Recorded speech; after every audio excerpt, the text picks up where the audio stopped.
Silverhelm students spend a whole semester learning what he picked up in a single night. His superpower is the most useless in the world. It's just learning multiplied by 1,000. Or the most dangerous. It depends on exactly what you decide to learn when you're thrown into a strange world with a note about your own imminent death in your pocket. But let's take it one step at a time. The first thing Daniel Raven feels is wet, cold grass. It creeps into his mouth and ears and smells like nothing in Chicago smells. He opens his eyes and sees the sky. The sky is wrong. 2 moons hang in it. One is white and enormous. The other is smaller, with a bluish tinge. He blinks. The moons don't disappear. And then something in his head clicks in his head. Not a sound, a sensation. As if someone had plugged a cord into a socket that didn't exist a second ago. A voice, genderless, without intonation, speaks directly into the center of his consciousness. The skill Thousandfold Efficiency has been activated. His skill acquisition speed is multiplied by 1,000. Dan sits down. An open book lies on the grass nearby. The cover is covered in unfamiliar letters. Basic water forms for a freshman. He didn't know this language a second ago. Now he does. A girl looms over him. Her silver braids hang forward like 2 thick ropes. Her eyes are gray and angry. She's yelling in his face. What department is he in, and why is he lying in the middle of the training field? Dan looks at his hands. They're not his own. Younger, thinner. No soldering iron scar on his left palm. He clenches his fingers. He unclenches them. They work. He says he doesn't remember anything. And this is where it gets interesting, because it's a lie. He remembers everything. Chicago, his dissertation. 3 in the morning. A kettle of boiling water tipped over onto an extension cord. A spark. Smoke. Darkness. But Dan Raven never opens his mouth until he understands the rules of the game. He reaches for the book, opens the first page. A circle of water. An elementary structure. 3 components. The image of a liquid. The gesture of the palm. The spiral flow of mana. He reads it in 4 seconds. And he understands. Not like a student cramming a formula for a week, but like an engineer reading a blueprint. He sees right through the structure. Sees what's essential and what's just window dressing. Sees that the spiral could be cut down by 1/3 and nothing would break. He flips through the pages. The second form. The third. By the 5th one, he's getting bored. He raises his palm. He imagines a raindrop on glass, how it trembles, how light passes through it. Mana stirs in his solar plexus, warm, clumsy. It spirals upward, and a perfect sphere of water the size of that basketball. No ripples, no tremors. The textbook promised it would take 2 to 4 weeks. Dan did it in 9 seconds. The girl drops her staff.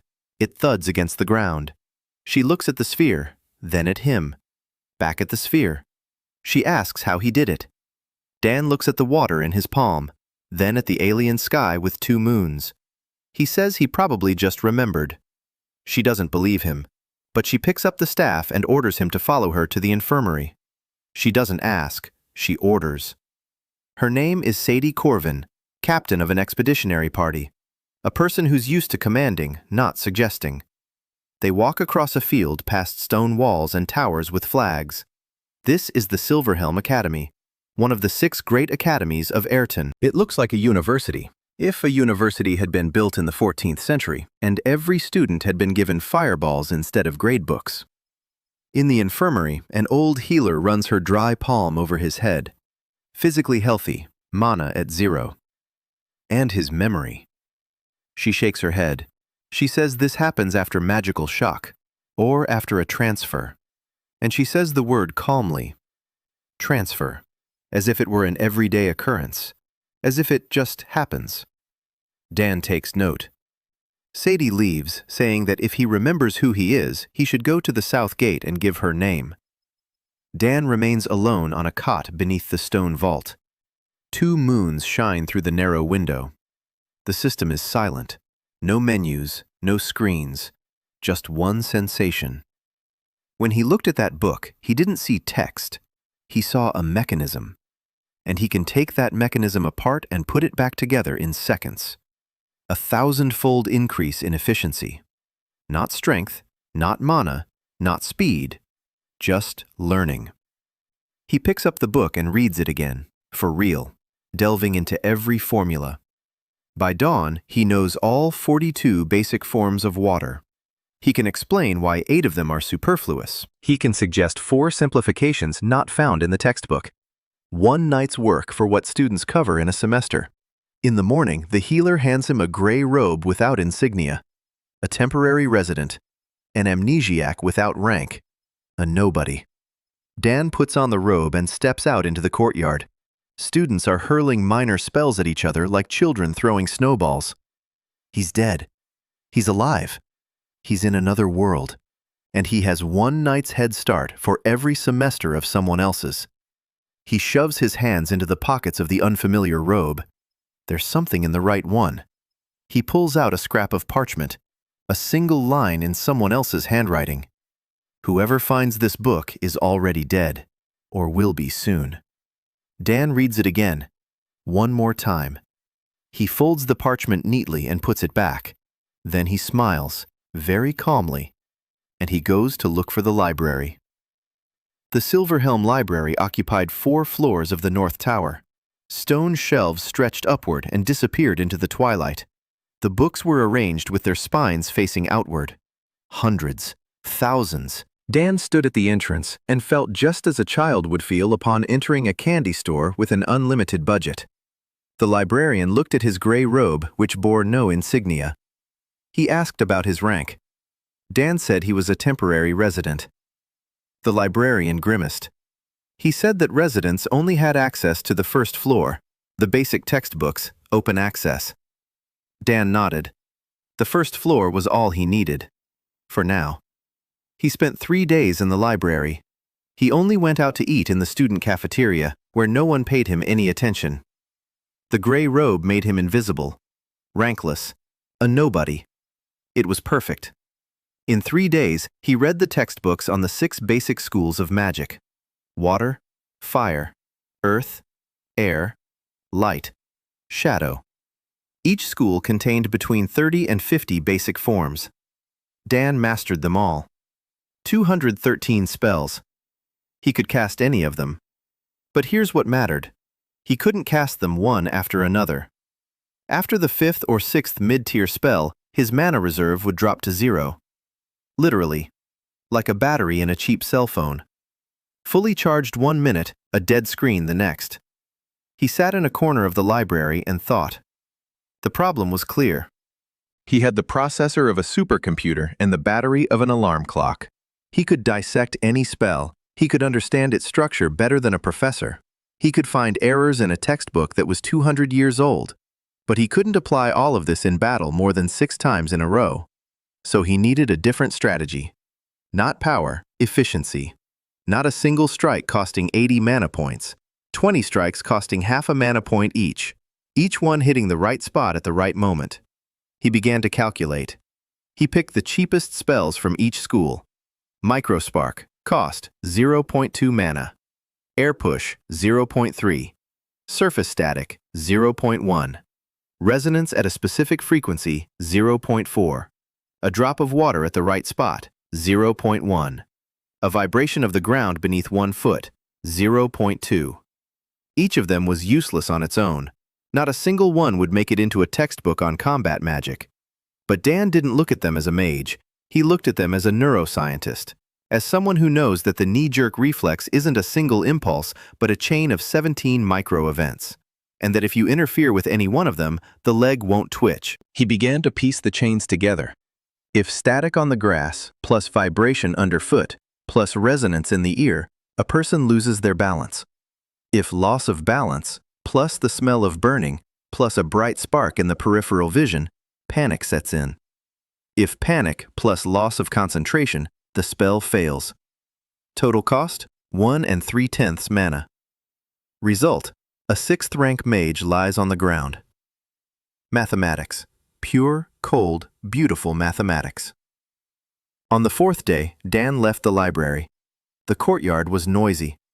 Students were gathering around the training arena. Duels, a mandatory part of the program on Tuesdays and Fridays. Dan stood in the back rows and watched. Two third-year students were battling with fire and earth. It was beautiful and wasteful. Each was spending 30 to 40 mana points per fight. Each used 3 or 4 spells. Big ones, bright ones, loud ones. Dan kept count in his head. The one using fire could have ended the fight in 8 seconds if he'd struck the supporting leg instead of the chest.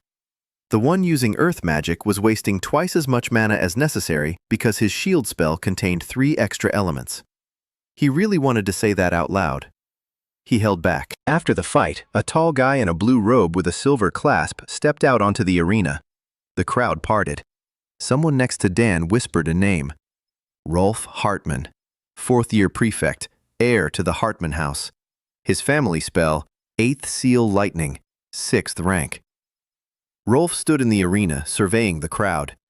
He was looking for someone. His gaze settled on Dan, in his gray robe without insignia. Rolf smiled. It was the smile of a man who was used to the world owing him a debt. He pointed at Dan and said he'd heard about the water sphere trick, that the healer had told someone and that person had told someone else. That the rankless amnesiac had created a perfect basic form in 10 seconds. Rolf said he wanted to see what the vagabond was capable of. The crowd buzzed. Dan stood there, staring at Rolf. Lightning of the 8th Seal, 6th rank. Cost, about 80 mana units. Cast time, 1.5 seconds. Area of effect, 3 meters. Dan knew all this because he'd read about the spell yesterday in the Family Techniques Handbook. Open section, 1st floor. He stepped into the arena. The crowd fell silent. Rolf stood relaxed, his hands at his sides. He didn't consider Dan a threat. It was obvious in every way, from his posture, from the angle of his chin, from the fact that he hadn't even assumed a fighting stance. Dan stood opposite him, 6 meters apart. He looked down. Grass, morning dew, wet. He looked at Rolf's boots. Leather. A dark spot on the left one. Oil. Rolf had been oiling the blade on his belt, and a drop had fallen. Dan looked up. He looked at Rolf's ears. Exposed, unprotected. The referee gave the signal. Rolf began to raise his right hand. His palm glowed blue. Lightning was forming. 1.5 seconds. Dan raised his index finger, not a fist, a finger. First move. Static on the wet grass beneath Rolf's feet. Cost, 0.1 mana. Activation time, instantaneous. The grass clumped together. Rolf's right foot slipped slightly. He didn't fall, but his body swayed. Second move. Eardrum resonance at a frequency of 7 Hz. Cost, 0.4 mana. Rolf blinked. The world before his eyes blurred for a second. His balance wavered. Third move. A microspark aimed at the oil stain on his boot. Cost, 0.2 mana. The oil flared up. A small flame, not dangerous, but it was burning right on his foot. Fourth move. A blast of air arced from the flame toward Rolf's face. Cost, 0.3 mana. The smell of burning hit Rolf's nose. It all happened in 2 seconds. Rolf stood with his arm raised. The lightning was 90% ready, but his foot was slipping. His ears were ringing. His boot was on fire. The stench filled his nose. His brain received 4 danger signals at once and chose to panic.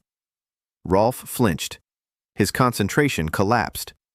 The 8th Seal's lightning bolt slipped from his palm and struck the ground 2 meters to his left. The earth exploded in a fountain of mud and rocks. Rolf fell to one knee. Dan stood in the same spot. His finger was lowered. He had spent exactly 1 unit of mana. The courtyard was silent. No one understood what had happened. They had seen the 4th-year prefect with his 6th-rank family spell miss and fall. They hadn't seen why. Only one pair of eyes in the crowd had seen it. Gray eyes, beneath silver braids. Saidy Corwin stood by the wall. She didn't blink.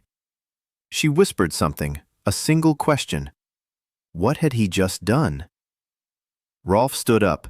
His face was red, not from a burn, but from shame. He looked at Dan. He asked what spell Dan had used. Dan replied that he hadn't used any, just the 4 basic forms from the first-year textbook. Rolf clenched his fists. He turned and walked away. The crowd began to whisper. Dan turned as well. He headed toward the infirmary. As he walked, he checked his status.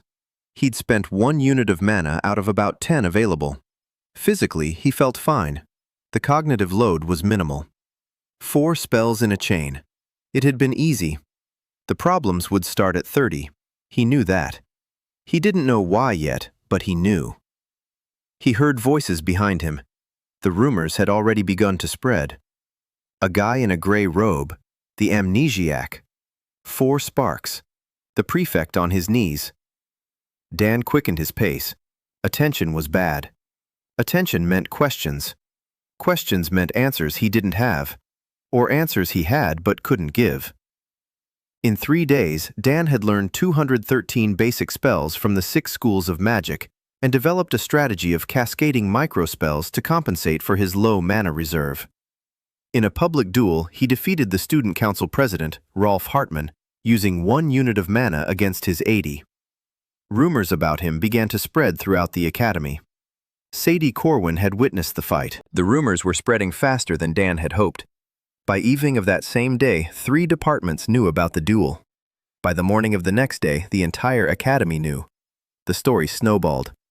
At first, people said the amnesiac had defeated the head prefect with a single spell. Then that he'd done it without any spells at all. Then that he'd deflected a bolt of lightning with his bare hands. Dan sat in the dining hall and listened as a 3rd-year student at the next table claimed that the amnesiac was actually a secret agent for royal intelligence. Dan chewed his bread and thought he needed to leave the academy. Quickly, quietly, today. He finished eating and walked out through the south gate. A light drizzle was falling outside. The city was called Wainholt. 2- and 3-story stone houses, winding cobblestone streets, guild signs on every corner. Dan walked and read. The Stone Guardians Guild, the River Merchants Guild, the Seekers Guild. He memorized everything. The city map, the locations of the gates, the distances between key points. A graduate student's habit. Gather the data first, then figure it out later. The South Gate. Saidy had told him to meet her at the South Gate. Dan stopped. It was quiet at the gate.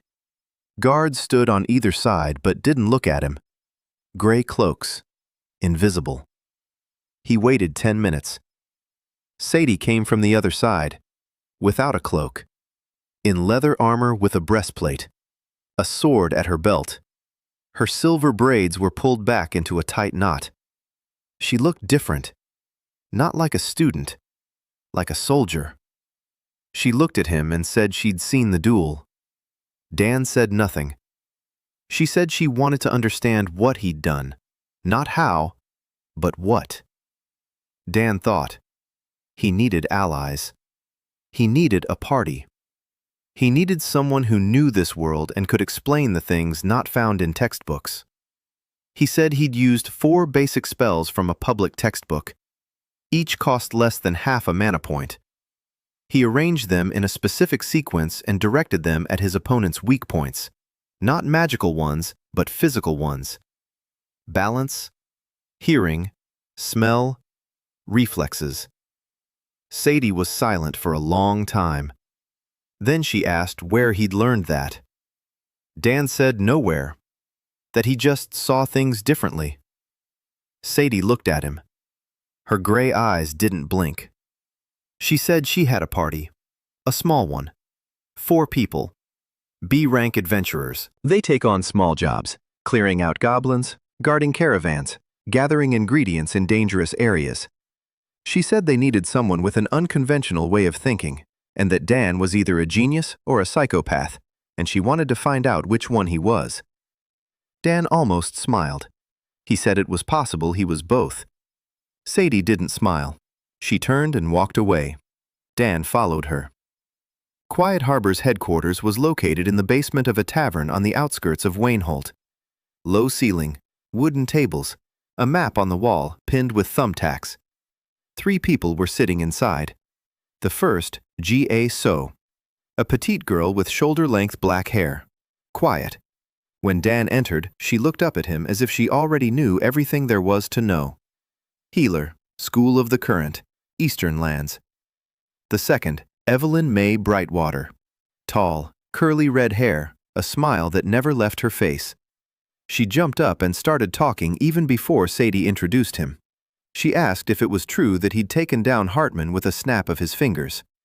Dan said it wasn't a snap but his index finger, and that there was a significant difference. Evelyn laughed. Dan didn't yet know that she'd been expelled from Silverhelm for lack of talent, and that behind that laugh lay 6 years of pain. The third, Min So Han.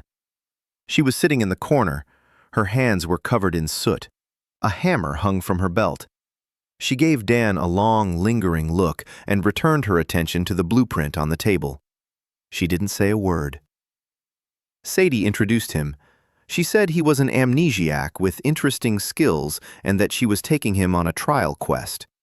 If he survives and doesn't turn out to be an idiot, he'll stay. Min So looked up and asked if he knew how to fight. Dan honestly replied that he didn't. Min So snorted and lowered her head again. Evelyn said it would be fun. Jia said she'd prepare extra bandages. The quest was simple. Clear out a goblin nest 3 hours north of Wainholt. The reward was 20 silver coins. The quest was ranked C. For a B-rank party, it was routine. They set out at dawn. Dan brought up the rear.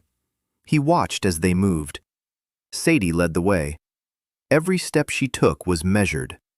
She kept the area 10 meters around her under control. Min So followed second.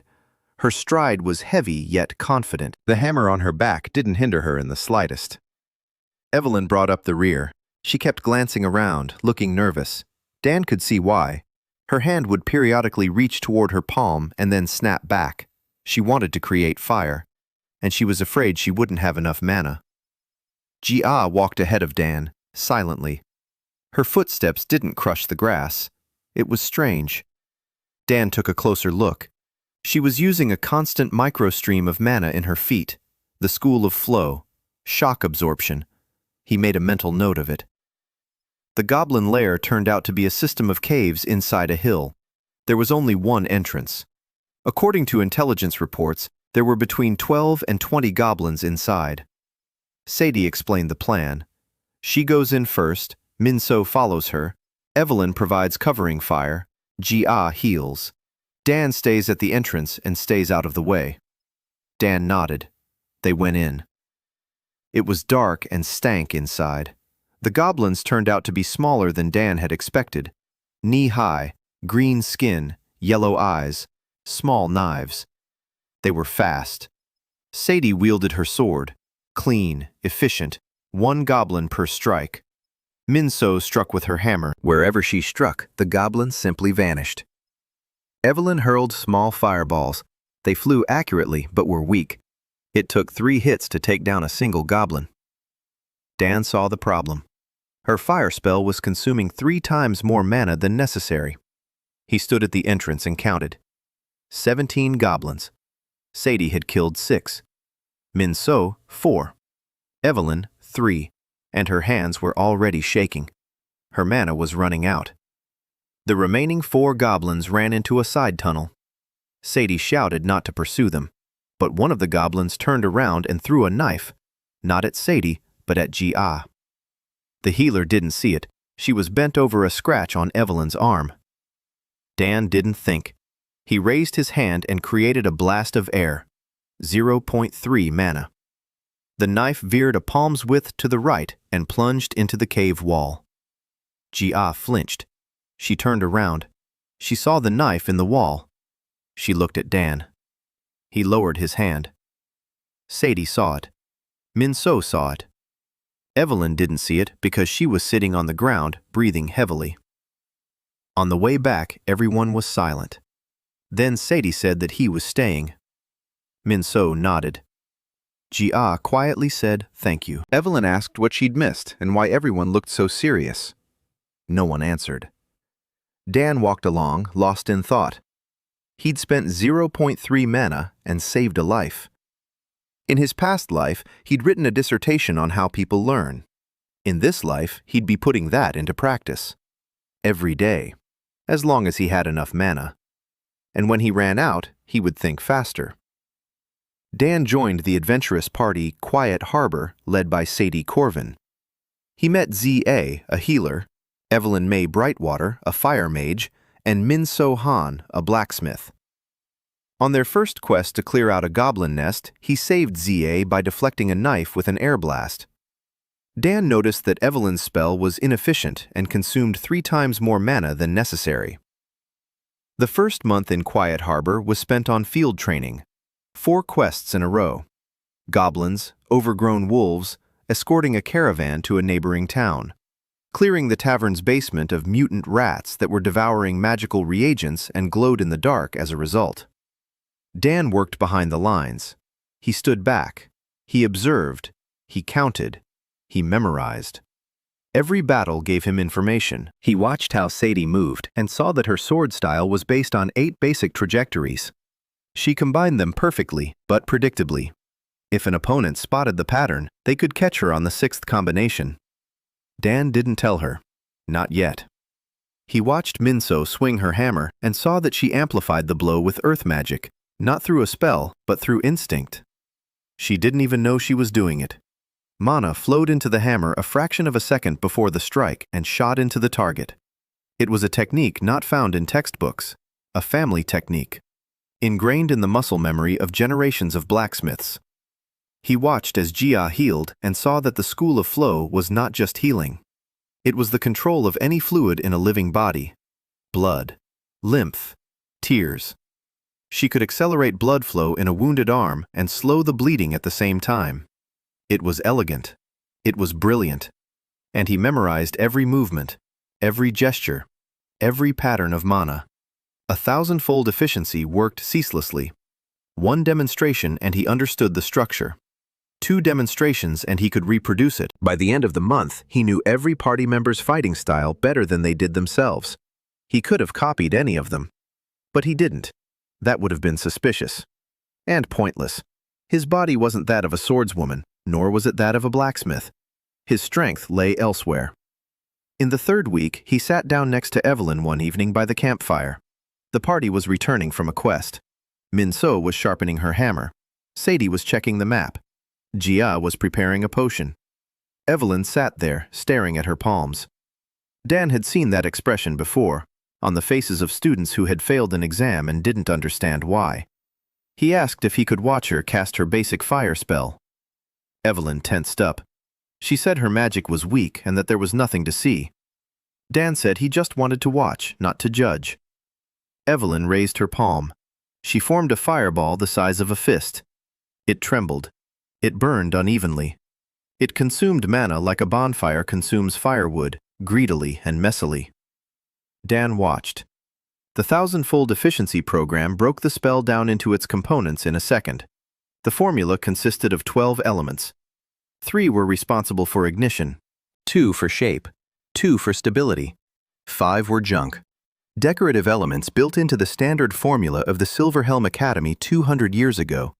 They did nothing but devour mana. Dan understood. Evelyn wasn't weak.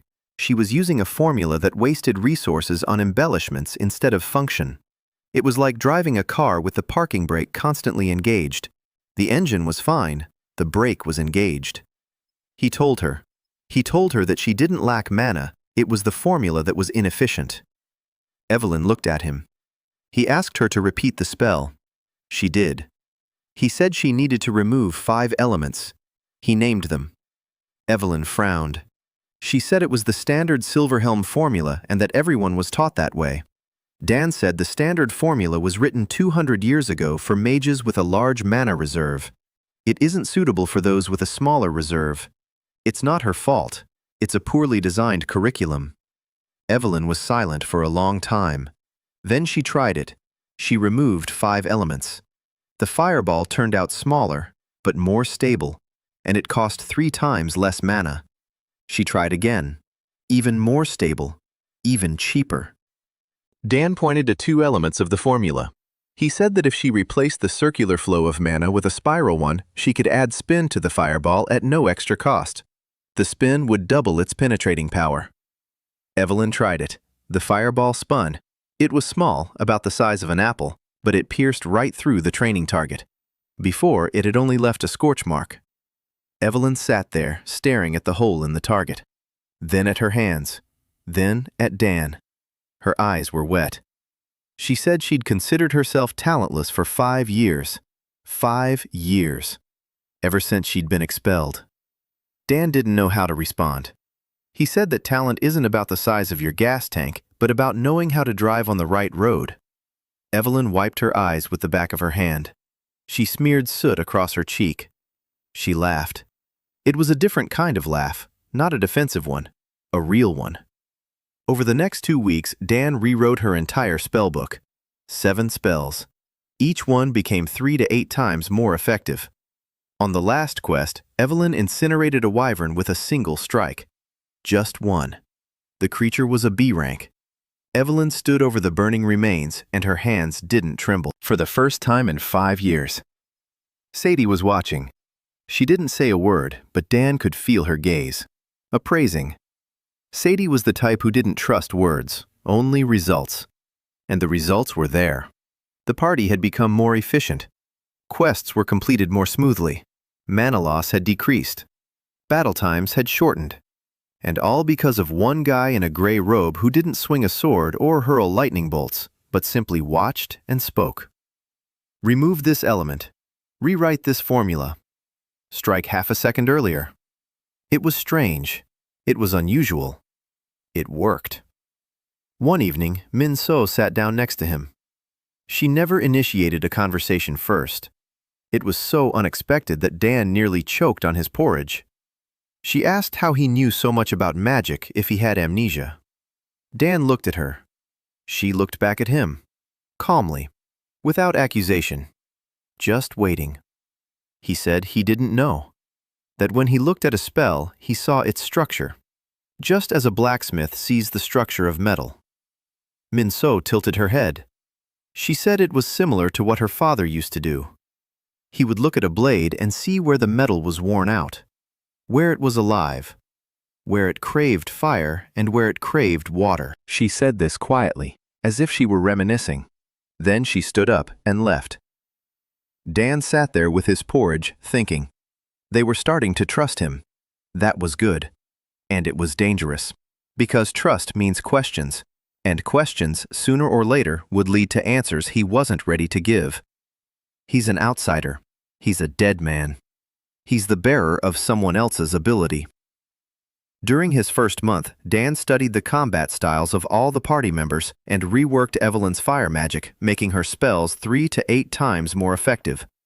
Evelyn went from being a weak mage to the party's strongest fire mage and incinerated a B-rank wyvern with a single strike. Min So began to notice that Dan knew too much for someone with amnesia.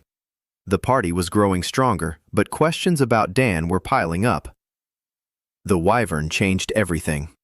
Not the wyvern itself, but what Evelyn did to it. The quest was B rank.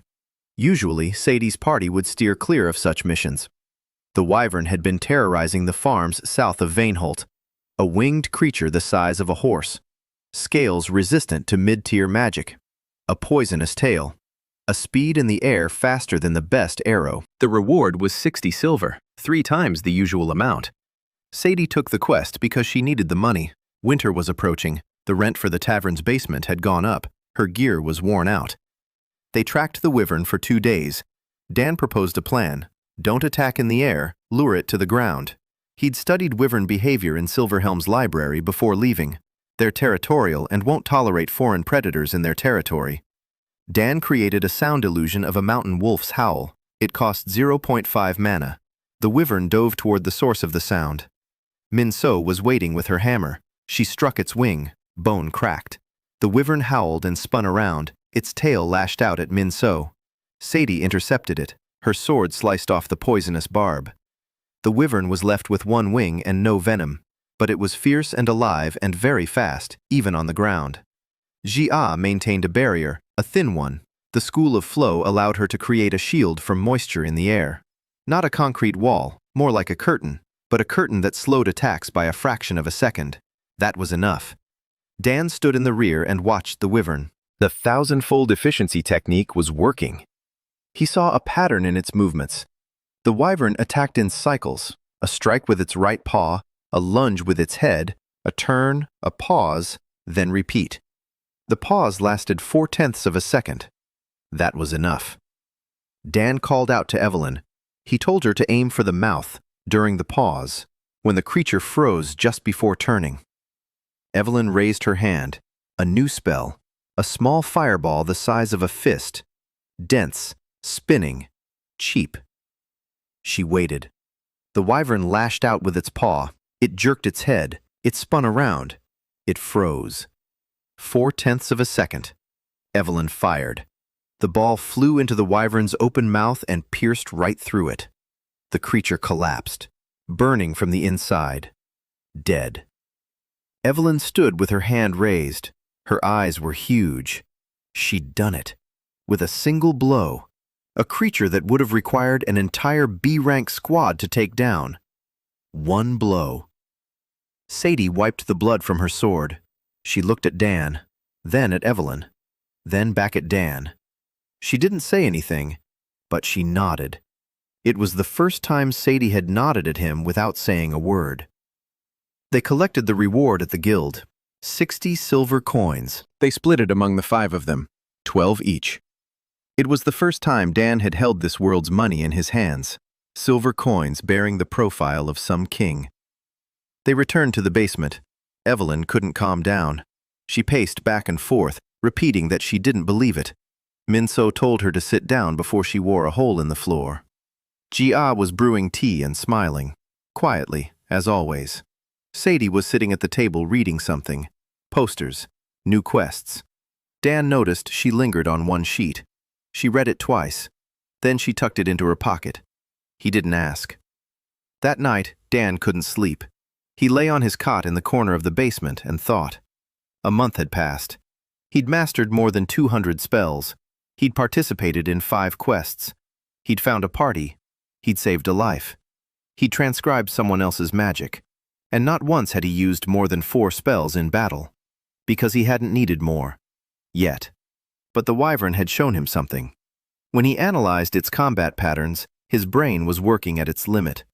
4/10 of a second to calculate. To choose the right moment. To relay the information to Evelyn. One word at the right moment. It wasn't a spell. It was a cognitive load, and it was almost at its limit. What would happen when the enemy turned out to be smarter than the wyvern? When the pattern consisted not of 4 steps, but of 20? When he'd have to coordinate not 1 person, but 5? Simultaneously, in real time. His brain wouldn't hold out. White noise, a nosebleed, fainting. He knew it. He didn't know where that knowledge came from, but he knew. He turned onto his side and looked at the sleeping group. Saidy was sleeping on her back, straight as a board, like a soldier. One hand under the pillow, probably on her knife. Minso was snoring quietly. Jia was curled up in a ball. Evelyn was sprawled all over the bunk, muttering something about a wyvern in her sleep. Dan closed his eyes. These were good people. The first good people in his new life. He didn't want to lose them, which meant he had to become stronger. Not in magic, in his mind. In the morning, he asked Saidy for permission to return to the Silverhelm library. Saidy frowned. She asked why. Dan said he was looking for books on the cognitive limits of mages. She didn't understand the word cognitive. He explained that he was looking for books on how many spells a mage can cast at the same time, and what happens when that limit is exceeded. Saidy looked at him for a long time. Then she said that the first floor was open to everyone and that his gray robe was still working. He returned. The librarian recognized him. He grimaced but said nothing. Dan spent 2 days in the library. He found 3 books on the subject. One described overload syndrome in battle mages. Symptoms included nosebleeds, loss of speech, and fainting. In severe cases, coma. The limit for an ordinary mage is 4 to 5 simultaneous spells. For the gifted, 8 to 10. For geniuses, 12. The world record is 18, set by Archmage Doriel 300 years ago. Afterward, he lost his sight for half a year. Dan thought about his spell cascades. 4 spells in a duel with Rolf. It was easy, he barely felt it. According to the book, that was the limit for an ordinary mage. But Dan wasn't an ordinary mage. The thousandfold increase in efficiency applied to training, not actual use. Or so he thought. He wasn't sure. He had to check. He went outside the city, found an empty field, began weaving. 5 spells at once. Easy. 10. A slight pressure in his temples. 15. His head began to buzz. 20. Blood rushed to his face. His fingers trembled. 25. His left nostril started bleeding. He stopped, wiped away the blood. 25. That was his current limit. Above the world record, but with consequences. If he went up to 30, it would be worse. If he went up to 40, he'd pass out. 25 spells in a cascade. That would be enough. For now. He returned to the basement in the evening. Jia looked at his face and immediately approached him. She asked why his eyes were red. Dan said it was the dust in the library. Jia didn't believe him. She placed her hand on his forehead. Her fingers were cool. The school of the current. She was scanning him. Dan felt her mana flowing through his body. Subtle. Cautious. Like a doctor's fingers during a physical exam. She withdrew her hand. She looked at him. Her eyes were dark and attentive. She said he had microhemorrhages in the capillaries of his brain. Like after a magical overload. She asked what he'd been doing. Dan remained silent. Jia said she could heal him, but if he kept doing what he'd been doing, sooner or later she wouldn't be able to keep up. She said this calmly, without reproach, like a doctor speaking to a patient. Dan nodded. He said he'd be more careful. Jia didn't take her eyes off him. She said she could see it, that he was burning himself out just as Evelyn had burned through her mana, thoughtlessly and greedily, and that someone would have to rewrite his formula just as he had rewritten Evelyn's. Then she stood up and went to brew a potion. Dan sat there, watching her back. This quiet girl had just read him like an open book. He smiled, for the first time in a month. A real smile. The second month began with money, or rather, the lack thereof. The 60 silver coins they'd gotten for the wyvern were gone in a week. Rent for the basement, food, new arrowheads, which they hadn't had because there was no archer in the party, repairs to Saidy's breastplate, and sharpening Min's hammer. So's hammer. Reagents for Jia's potions. Dan sat at the table, counting. In his past life, he'd lived on a graduate student stipend and knew how to make his money last. Here, it was worse. Here, money didn't last. It just vanished. Saidy pulled a piece of paper out of her pocket. That very one. The one she'd read twice after the wyvern quest. She placed it on the table. An announcement. An adventurers' tournament in the city of Cravenhall. A 3-day journey to the east. Prize pool. 500 silver for the winner. 200 for second place. 100 for third. Team competition. Parties of 4 to 6 people. Rank no lower than C. Qualifiers in 2 weeks. Evelyn was immediately excited. She said that 500 silver coins was half a year's worth of living expenses. Minso said that tournaments were a circus for nobles. Jia said that there were good herbalists in Cravenhall and they could restock their supplies. Saidy looked at Dan. She asked what he thought. Dan thought the tournament was the worst thing that could happen. The public eye, spectators, judges from the academies. If he performed his stunts in front of the crowd, by evening all 6 great academies and the 3 kingdoms would know about him. But he also thought that without money, the party would fall apart in 2 months, and that Saidy wouldn't have put that notice on the table if she'd seen another way out. He said he'd go, but on one condition. He wouldn't step into the arena. He'd work behind the scenes, coordinate, offer advice, analyze opponents. They're the fighters. Glory to them. Saidy nodded. Dan turned the 2 weeks leading up to the tournament into a training camp. Every evening after their quests, they gathered in a vacant lot outside the city. Dan watched each of them and devised a plan. Saidy, swordswoman. 8 basic trajectories, predictable on the 6th combination. Dan showed her. He traced the moves through the air with his hand. Here's the first one. Here's the second. Here's the 6th. That's where they'll catch you. Saidy turned pale. She hadn't known.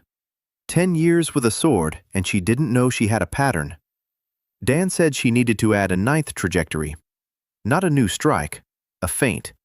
A fake swing that breaks the rhythm. Saidy trained every morning. After a week, the feint became second nature to her. Minso, hammer plus earth magic. Dan explained to her that she was unconsciously amplifying the blow with mana. Minso froze. She asked if he was sure. He said absolutely. She tested it. She slowed the blow. She felt it. Mana. In the hammer.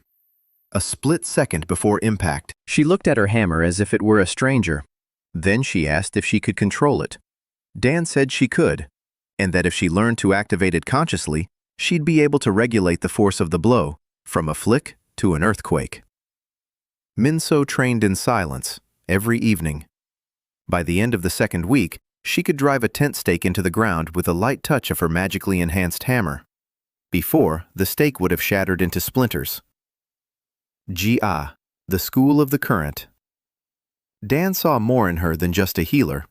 Her technique allowed her to control liquids, any liquids. He asked if she could slow down the blood flow in someone else's body. Not stop it, just slow it down, for a second. Jia looked at him, quietly, intently. She said that theoretically she could, but it was a forbidden technique. The school of flow was used only for healing, never for attack. D. Dan said that slowing it down for a second wasn't an attack. It was a pause during which Saidy could land a decisive blow. Jia was silent for a long time. Then she said she'd try. During training, she practiced on Dan. 1 touch, a second of slowdown. Dan felt it as a sharp chill inside his chest, as if his heart had skipped a beat. Unpleasant, but not dangerous. And it created a window. 1 second during which the opponent was slightly slower, slightly heavier, slightly more vulnerable. Evelyn. She was the easiest. Her rewritten formula was already working. Dan added 2 variations. A flash grenade to blind, minimal cost. A wall of fire. Narrow, 2 meters long, half a meter high. Not for damage, for controlling space. To force the opponent to move where needed. Evelyn mastered the new spells with enthusiasm. She trained longer than anyone else. She was the last to leave. Dan saw her repeating the movements alone in the vacant lot under the moonlight. 2 moons. And she was smiling. He gathered them together. He drew diagrams on the ground. Here's the arena. Here we are. Here's the enemy. Saidy enters first. She applies pressure. She shapes the flow of the battle. Minso stands on the right flank. She doesn't attack. She waits. She's the anchor. Her job is to prevent the opponent from escaping to the right. Evelyn is a wall of fire on the left. Control. The opponent can only move forward or backward. If forward, into Saidy. If backward, into the wall. GA is in the rear. Healing plus a single slow effect at a critical moment. Dan is outside the arena. He observes. He counts. He shouts a single word at the right moment. Now! Or left! Or stop! 1 word. That's all it takes. They rehearsed every evening for 10 days straight. By the end of the 2nd week, they were moving like a single mechanism. Not perfectly, but in sync. The journey to Cravenhall took 3 days. The city was larger than Wainholt. Stone walls, wide streets, flags on the towers. An arena in the city center. Huge. Stone stands for 1,000 spectators. A sandy ring in the center. They registered as Quiet Harbor, rank B. The organizer looked at them skeptically. 4 girls and a guy in a gray robe with no rank. He asked if they were sure. Saidy said yes. The organizer shrugged and wrote it down. 32 teams, knockout tournament, 5 rounds. First round tomorrow. That evening, Dan went up to the stands. Empty. The arena below was lit by torches. He sat down and looked down. A sandy circle. Tomorrow, people would be fighting here for money, and he would stand on the sidelines and keep score. As always, footsteps behind him. Saidy. She sat down next to him, silently. They sat there for a minute. Then she said she knew. Dan turned around. She said she knew he didn't have amnesia, that a person with amnesia doesn't analyze a fight like a military strategist, doesn't transcribe spells like an archmage, doesn't coach a team like someone who's been doing it his whole life. She said she didn't know who he really was, and that she wasn't asking yet, but someday she'll ask, and then she wants to hear the truth. Dan was silent. He looked at the arena, at the sand, at the torches. Then he said that when she asks, he'll answer, honestly, even if it sounds crazy. Saidy nodded. She stood up. She left. Dan remained seated. 2 moons hung over the arena, a white one and a blue one. He thought about how, in his past life, he hadn't had anyone to whom he could promise the truth, and that it was sadder than he'd realized at the time. The first round of the tournament was easy. The Steel Claws faction, 4 C-rank fighters, 2 swordsmen, an earth mage, an archer. They were strong individually and helpless together. Everyone fought for themselves. Dan stood behind the arena railing and watched. Saidy stepped into the center. She began to apply pressure. 1 swordsman charged at her. The second tried to come in from the right. Min-so stood in his way. A single blow with her hammer to the ground. A magical boost. The ground beneath the second swordsman's feet shook. He lost his balance. Evelyn cast a wall of fire on the left. The archer found himself cut off. The earth mage tried to raise a stone shield. Jia touched the air in front of her. School of flow. She didn't slow the mage's blood, she slowed the moisture on his skin. Sweat. The sweat cooled for a single second. The mage shuddered. His hands trembled. The shield turned out crooked and thin. Saidy sliced through it with a single blow and pressed her sword to the mage's throat. The fight was over in 40 seconds. The stands were silent. Not because it wasn't interesting, because they didn't understand what had happened. The second round was in 3 hours. The Nightblades team, rank B, more serious. 2 twin swordswomen with a synchronized fighting style. A shadow mage. An alchemist with smoke bombs. Dan had watched their previous fight and noticed the key point. The twins moved in mirror image. If one went left, the other went right. If one attacked from above, the other attacked from below. Beautiful. Effective. Predictable. Because mirroring means that if you can predict one, you know both. The Shadow Mage created areas of darkness in the arena, 3 or 4 zones.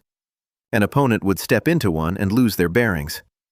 The alchemist would finish them off. Dan gathered the team. He said 3 words. Don't step into the shadows. Saidy nodded. The fight began. The Shadow Mage immediately cast 4 zones of darkness. The arena became like a chessboard, light squares and dark ones. Saidy moved only on the light ones, zigzagging. The twins rushed toward her. One on the left, one on the right. Mirror images. Dan shouted 1 word. Left! Saidy feinted to the right and struck to the left. The left twin expected a mirror movement from the right one. She didn't get it. She hesitated. Saidy knocked the sword out of her hand. The twin on the right lunged to help. Min-so intercepted her. A hammer. Magic enhancement set to minimum.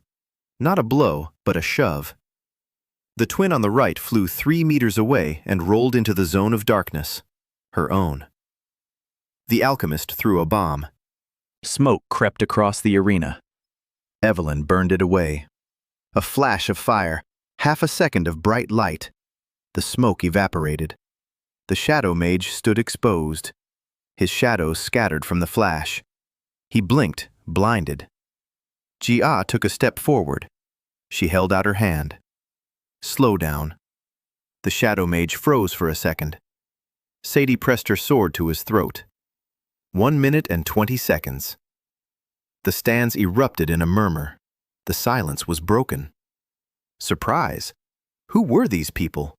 A B-rank party from provincial Wineholt. Unknown to anyone. No big names, no family spells. And they'd made it through 2 rounds without a single scratch. The 3rd round was scheduled for the next day. The Silver Spears Party, B+ rank. Their leader was a former soldier, a spearman with 10 years of experience. A wind mage, a fire mage, a shield bearer. This was a true combat party, not adventurers, soldiers. Dan watched them all evening. He watched how they ate dinner, how they interacted, how they moved. The spearman was left-handed. It wasn't obvious because he ate with his right hand, but he held his spear with his left. Dan noticed a callus on his left palm. The wind mage was nervous. He was biting his nails. He was drinking a lot of water. He'll be on edge before the battle. A nervous mage wastes more mana. The fire mage is calm, a professional. His spells will be precise and powerful. The shield bearer is huge, 2 meters tall, a full-length shield. You could hide 2 people behind it. That's their strategy. The shield bearer is in the center. Behind him are 2 mages. The spearman is on the flank. Classic military tactics. Powerful, reliable. Dan had been thinking all night. In the morning, he gathered the group. He said they wouldn't get through head-on. The shield bearer is too strong. The fire mage is too precise. The spearman is too experienced. They need to break up the formation, split them apart, force the shield bearer to move. There are 2 behind the shield. If the shield moves, they'll be left exposed. How to make the shield move? Dan looked at Evelyn. He said to cast a wall of fire behind the shield bearer, not in front of him, but behind him. He won't see it. He'll feel the heat. His instinct will tell him to turn around. 1 second. The shield bearer will turn. The mages will be exposed. Jia, slow the fire mage. He's more dangerous. Saidy, target the wind mage. He's nervous. He'll run. Minso, target the spearman. Hammer against spear. She's heavier, she's closer, she's faster at close range. The battle began. The silver spears lined up just as Dan had predicted, the shield bearer in the center, 2 mages behind him, the spearmen on the left flank. Evelyn raised her hand. A wall of fire. Not in front of the shield bearer, but behind him, a meter from his back. The heat hit the back of his head. The shield bearer flinched. He didn't turn around, but he flinched. The shield wavered. For half a second, a gap opened. Jia stepped forward. Slow motion. The fire mage raised his hand to cast a spell and froze. For a second, his hand wouldn't obey him. Saidy darted into the gap. The wind mage saw her. Panic. He unleashed a wind blast. Wide, imprecise, hasty. Saidy ducked. The wind swept over her head. She struck the wind mage in the solar plexus with the hilt of her sword. He doubled over and fell.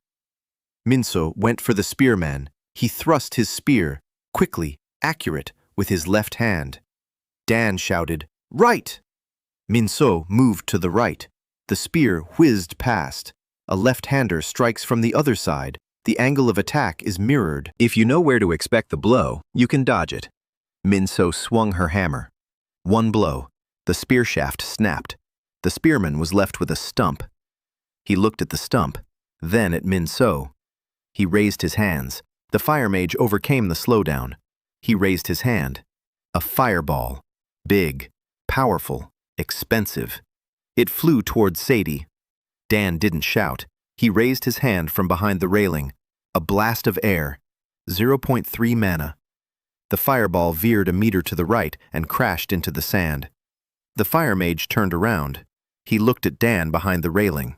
A guy in a gray robe, no rank, who had just deflected his spell with a flick of his wrist. Saidy pressed her sword to the mage's throat. It was over. 2 minutes and 10 seconds. The stands roared. It was no longer a surprise. It was ecstasy. The nameless team was wiping out everyone in their path. Clean. Beautiful. No one understood how. After the fight, a man approached Dan. Short, gray cloak, an unremarkable face. He smiled and said he was impressed. He asked if Dan would like to discuss a proposal. Dan asked who it was from. The man said it was from the Royal Intelligence Service of Arcadia. Dan looked at him. Calmly, he said he wasn't interested. The man stopped smiling. He said it wasn't exactly a question, more of a recommendation. A strong recommendation. Then he left. Dan stood there, watching his back. The first hunter. There would be more. Quiet Harbor had made it through 3 rounds of the tournament at Cravenhall. They won thanks to Dan's tactical coordination. Dan deflected a fireball off the arena railing, drawing attention to himself. An agent from the Royal Intelligence Service of Arcadia approached him with an offer that was hard to refuse. The hunt begins. The 4th round of the tournament, the semi-finals. The Iron Dawn team, rank A, 5 fighters. The leader is a 6th rank ice mage, a shield mage, 2 high-class swordsmen, a poisoner alchemist. This was the first team ranked higher than them. Dan stood behind the barrier and realized that today would be different. These people weren't nervous. They made no mistakes in their stances. They left no gaps in their formation.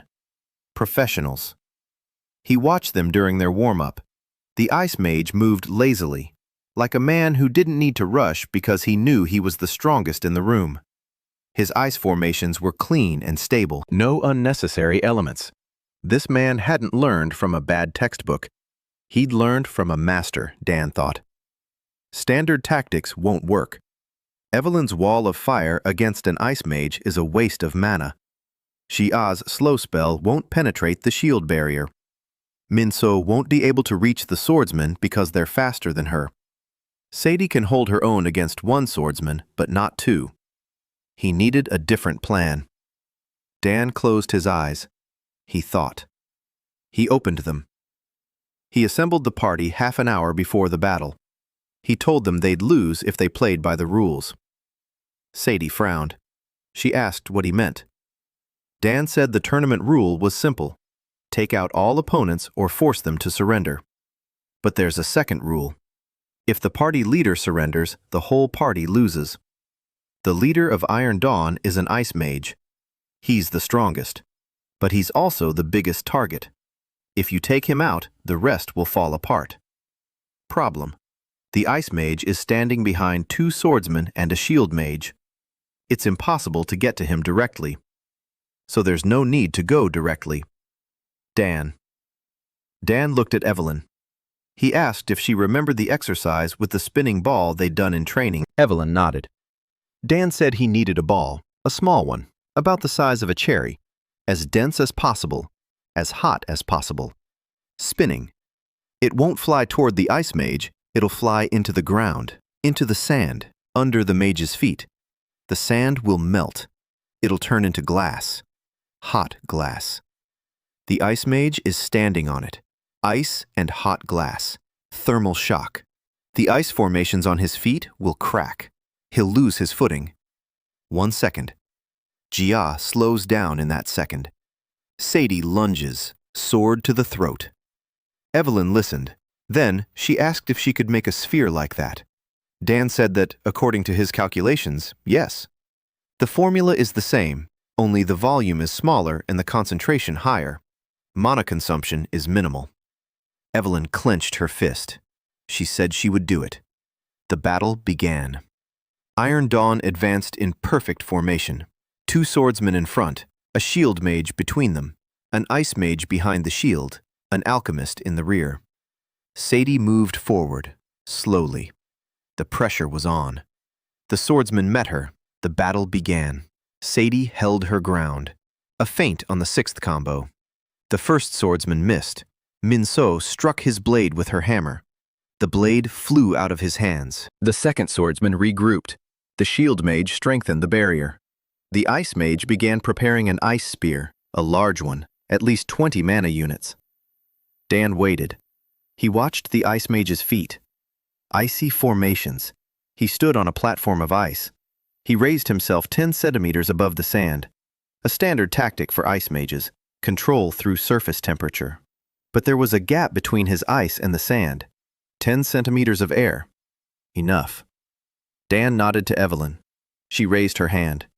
At that moment, Minso struck the shield with her hammer. A thunderous crash. Everyone looked at the shield. Everyone except Evelyn. She released a sphere. Cherry. Solid. White from the heat. Spinning. The sphere dove beneath the shield's barrier. The barrier protected against direct attacks, not against anything flying into the ground. The sphere struck the sand beneath the mage's icy platform. The sand melted instantly. Glass. Liquid and scorching hot. The thermal shock struck the ice platform from below. The ice didn't melt. It cracked. One crack. Another. A third. The platform collapsed. The ice mage lost his footing. His feet sank into the hot sand, not into the glass. The glass was already cooling, but the sand around him was red hot. The ice mage cried out. The icy spear in his hands wavered. His concentration was lost. Jia stepped forward. Slow motion. A second. The ice mage froze. His body wouldn't obey him. His feet were in the hot sand. The spear was melting. Saidy shoved the remaining swordsman aside with her shoulder and lunged at the mage. 3 steps. The sword at his throat. The ice mage looked at the blade against his Adam's apple. He looked down at the molten sand. He looked at Evelyn, the girl with red hair who stood with her hand raised, smiling. He surrendered. The stands erupted. 1,000 people were screaming. The nameless party had just defeated the A-Rang party. Not by strength, not by power, by something they couldn't name. But it looked like magic on another level. Dan stood behind the barrier. Quietly. No one saw him. No one knew him. That was how it should be. But in the crowd in the stands, he noticed 2 pairs of eyes fixed on him. The first, a man in a gray cloak. An intelligence agent. He wasn't smiling. He was jotting something down in a small notebook.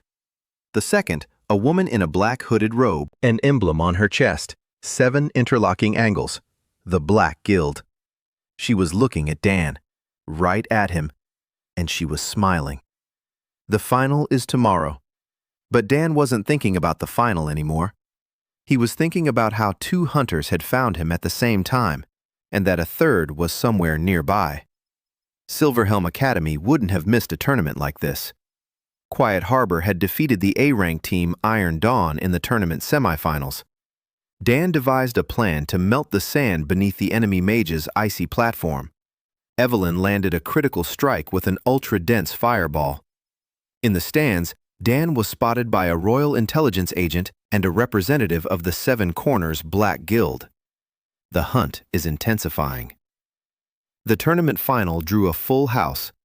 The final match was called Blades of Dawn, rank A+, 5 fighters, 2 of whom were former instructors at the Verdenheim Academy. The leader was Selena Craig, a sword-wielding mage. Dual specialization, sword and wind. 2 elemental mages, fire and lightning.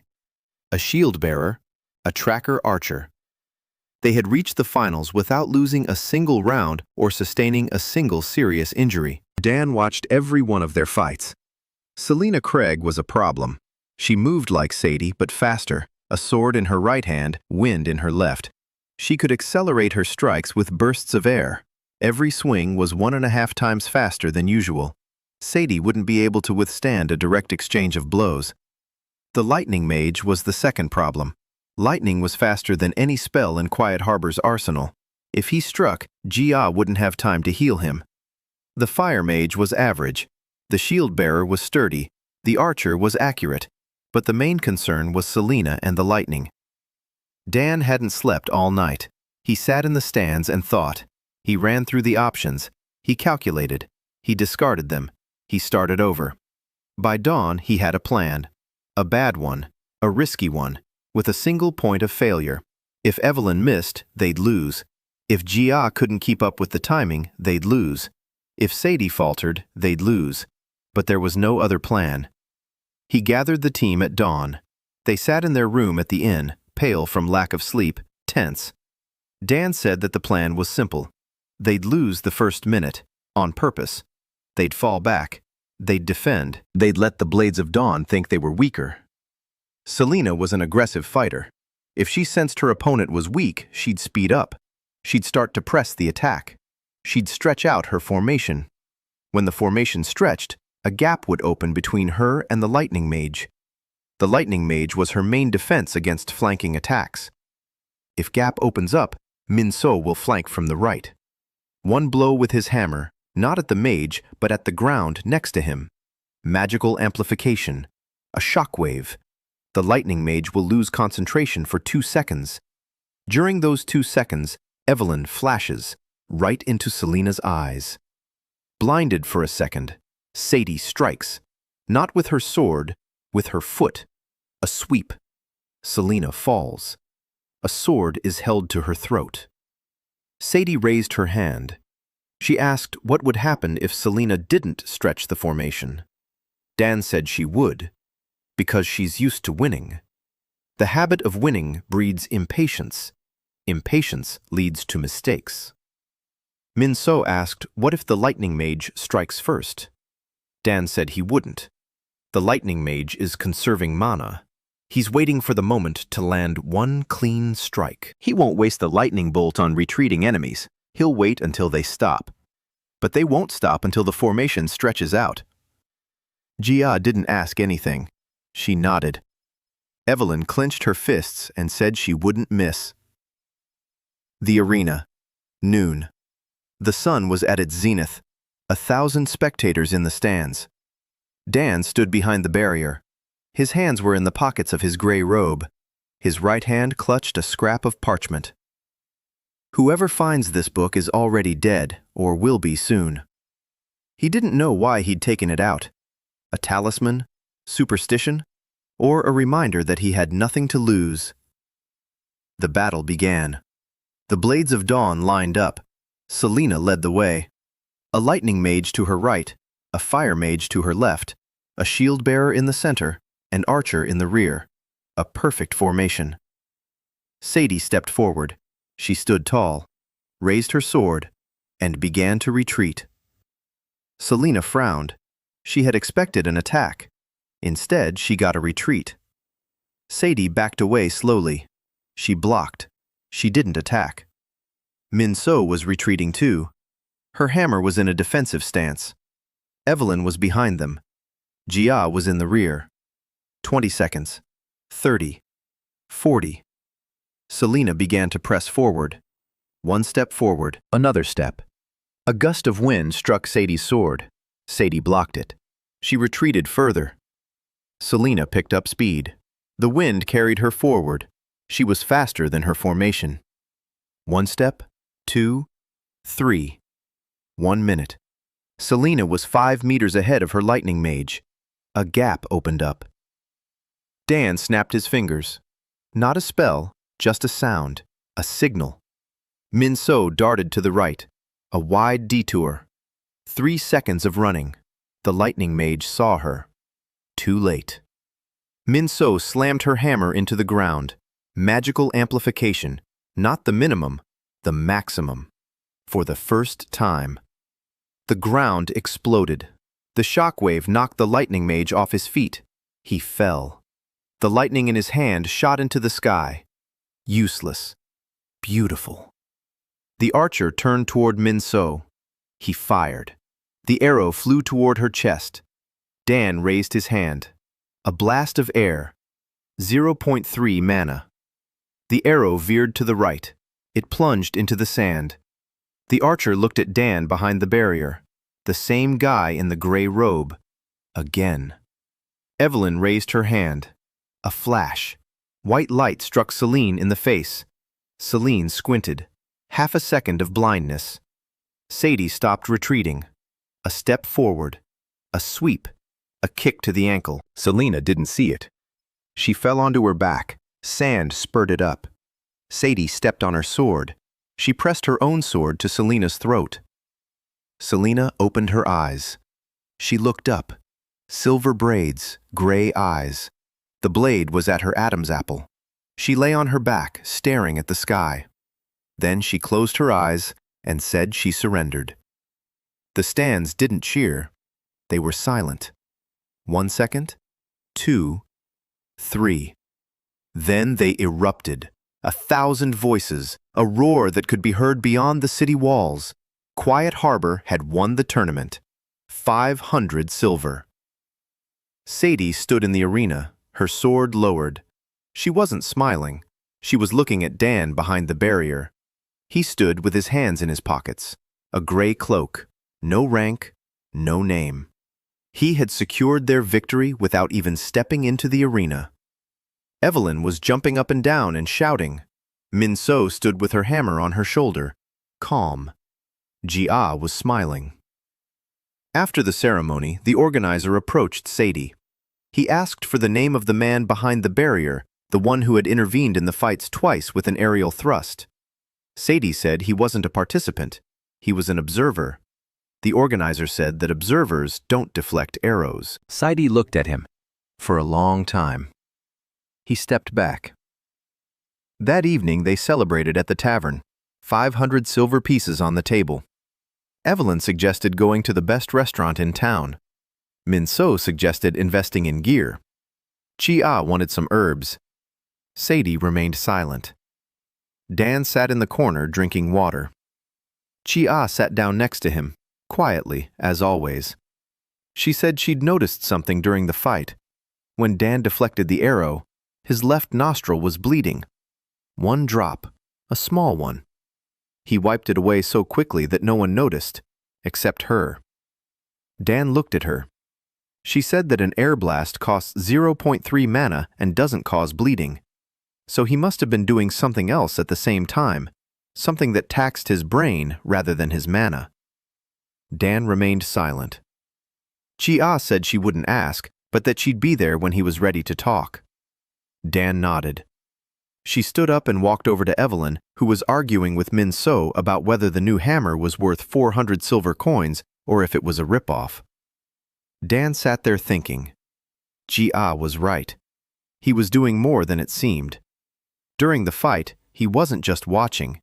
He was analyzing 20 variables at once: positions, speeds, distances, mana reserves, movement patterns, psychological profiles. He kept it all in his head and calculated options every half second. It didn't cost mana, it cost his brain. And his brain paid with blood. Quiet Harbor won the tournament final by defeating the A+ ranked Dawn's Blades party. Dan devised a plan involving a feigned retreat, forcing the enemy leader, Selina, Craig, to stretch out their formation. The party received 500 silver. Jia noticed that Dan was paying with blood for the cognitive strain during the battles. In the stands, an intelligence agent and the Black Guild were watching Dan. They returned to Vaneholt as heroes. The word heroes was an exaggeration, but rumors of the tournament had spread before they did. A B-rank party that had defeated everyone, including A+, without a single scratch. With a guy in a gray robe who never stepped into the arena but twice parried attacks from behind the barrier. The Seekers Guild in Vaneholt raised their rank to A, officially, with a seal and documents. Saidy stood at the guild counter holding the new badges, silver ones with the letter A. She handed one out to each of them. Dan received his first official document in this world. First name, Daniel. No last name. Rank, A. Specialization, support. He looked at the badge. Support. The most humble class in the adventurer system. No one dreamed of becoming a support. Everyone wanted to be a swordsman or a mage. A support is the one who carries the torch and keeps track of supplies. For Dan, it was perfect. Invisibility within the system, a token around his neck, a gray cloak on his shoulders, and 300 spells in his head that no one knows about. The first week after the tournament passed quietly. They settled in. They moved from the tavern's basement to a separate house on the outskirts of Vaneholt. Small, 2 stories, 5 rooms, a yard with a well. Min So turned the shed into a smithy. By the 3rd day, smoke was coming from it, and the clanging of the hammer didn't stop until midnight. Evelyn took the sunniest room and hung targets on the walls. She trained without leaving the house. Jia took over the kitchen. Herbs were drying on ropes above the stove. Decoctions were boiling in 3 pots at the same time. The smell was so strong it made Dan's eyes water. Saidy took the room by the entrance, with a view of the street, out of habit, to keep an eye on anyone approaching. Dan took the attic. It was small, with a low ceiling, a skylight. Through it, he could see 2 moons. He set up a table. He placed on it all the books he'd managed to read. He began to organize his knowledge. 312 spells, 6 schools, 47 cascading combinations that he'd tested mentally, 12 that he'd tested in practice. The limit for simultaneous weaving was 2515. His mana reserve was approximately 12 units. In 2 months, he had grown a little. It had been 10. Now it was 12. Slowly. Mana grew with practice, just as muscles do with training. But his progress was at a snail's pace compared to what he could have learned. He could learn a spell in a minute, but the mana needed to cast it took weeks to accumulate. An imbalance, a fundamental one, as if an engineer knew how to build a skyscraper but had a budget for a doghouse. By the 2nd week, problems arose. The first problem was a polite one. A letter with the wax seal of the Silverhelm Academy, signed by Archmage Cornelius Wald, the rector. The letter was addressed to Saidy Corwin as the party captain. It stated that the Academy was interested in collaborating with Quiet Harbor, especially with a party member specializing in support. A meeting was proposed, at a time convenient for them, at a location convenient for them. Very kind, very polite, very persistent. Saidy read the letter aloud. She looked at Dan. He shook his head. Saidy wrote a reply. 4 words. Thank you. We're not interested. The second problem was more serious. On the night of the 3rd day after their return, Dan woke up to a sound, a quiet one, a footstep on the roof. 1. He lay motionless, listening. A second footstep. A third. Someone was walking across the roof toward his window. Dan slowly raised his hand. He prepared a blast of air, the cheapest thing he had. A shadow covered the window, a silhouette, small, quick. Dan struck. A blast of air, 0.3 mana, right into the window. The silhouette flew back. The sound of a fall from the roof, a dull thud on the ground. Dan jumped up. He ran down the stairs. Saidy was already standing in the hallway, with a sword, barefoot. Her eyes were wary. They went out into the courtyard. A man was lying on the ground, small, skinny, in black unmarked clothing, unarmed, clutching a vial of something green in his hand. Jia approached. She looked at the vial, without touching it. She said it was a sleeping potion. The concentration was strong enough to knock out a horse for 10 hours. Min So came out of the shed with a hammer. She looked at the body. She asked if he was alive. Dan crouched down and checked his pulse. Alive, unconscious. A fall from the 2nd-story roof, a broken arm, a concussion. He'll live. Saidy turned him over. There was a tattoo on the inside of his wrist. 7 interlocking angles.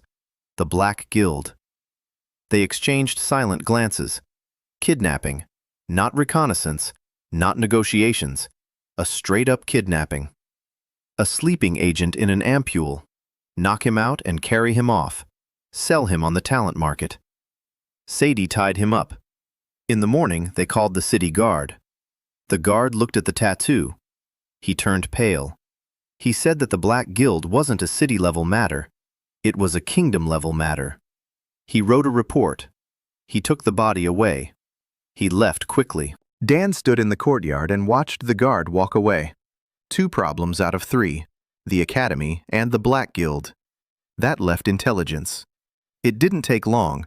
That same evening, a man in a gray cloak was standing on the doorstep. The same one. From the tournament. He was smiling. Saidy opened the door and put her hand on her sword. The man raised his palms. He said he'd come to talk, not to threaten. He said his name was Ren Allister, and that he was the coordinator of the 3rd Division of the Royal Intelligence Service of Arcadia. He said he understood that yesterday's kidnapping attempt had been unpleasant, and that intelligence could provide protection against the Black Guild in exchange for cooperation. Saidy asked what kind of cooperation he meant. Ren said that an enemy they call the Nameless Mage is active on the eastern borders. He uses magic outside the Codex. He improvises spells in battle. 3 S-rank Special Forces units were sent out and never returned. Intelligence needs people capable of thinking outside the box, people who can read an opponent's magic and devise countermeasures in real time. He looked at Dan. He said that at the tournament, he'd seen how Dan had twice predicted the opponent's moves and reacted in a fraction of a second. That this was exactly the skill they needed. Dan listened. The Nameless Mage. It was the first time he'd heard that name in a live conversation. He'd read references to it in the library, but there they were just dry lines in reports. Here, it sounded like a real threat. 3 S-rank squads. They hadn't returned. This was serious. He asked Ren one thing. What kind of magic did the Nameless Mage use? Ren paused. Then he said it was different every time. No spell is ever repeated. He doesn't combine known forms. He creates new ones. Right in the heat of battle. Dan felt something cold stir in his chest. Not fear, curiosity.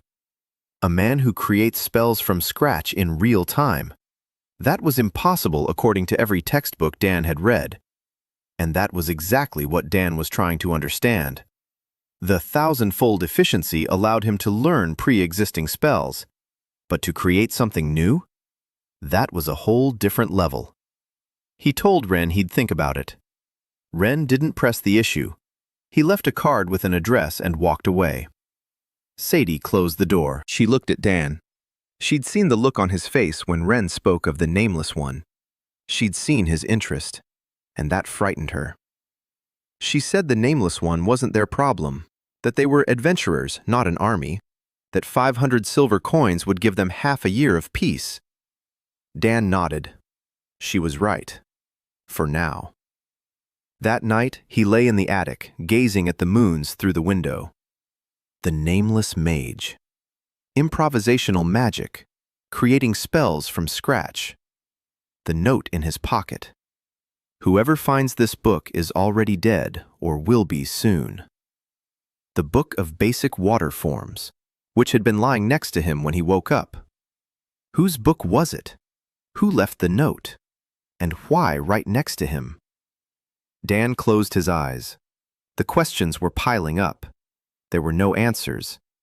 But a lead had emerged. The Nameless Mage. Sooner or later, Dan would find him. Or the Nameless Mage would find Dan. Either way, it would be a conversation worth preparing for. He rolled onto his side and fell asleep.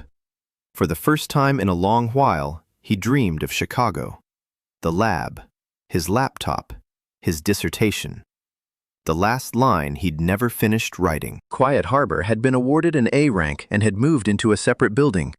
Silverhelm Academy had sent an invitation to collaborate, which Saidy had declined. The Black Guild of the Seven Corners attempted to kidnap Dan at night, but failed. Royal Intelligence Agent Ren Allister offered protection in exchange for help against the Nameless Mage. Dan learned the details about the Nameless Mage for the first time and began to suspect a connection between him and the book found during the teleportation. The 3rd month began with blood, not someone else's, his own. Dan stood on the training field behind the house and cast a cascade, 30 spells at once. He wanted to test a new limit.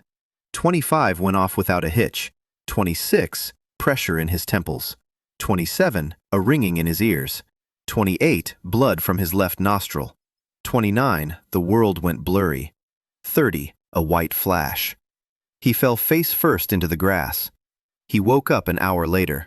Jia was sitting next to him. Her hands rested on his temples. Cool. The school of the current was at work inside his head.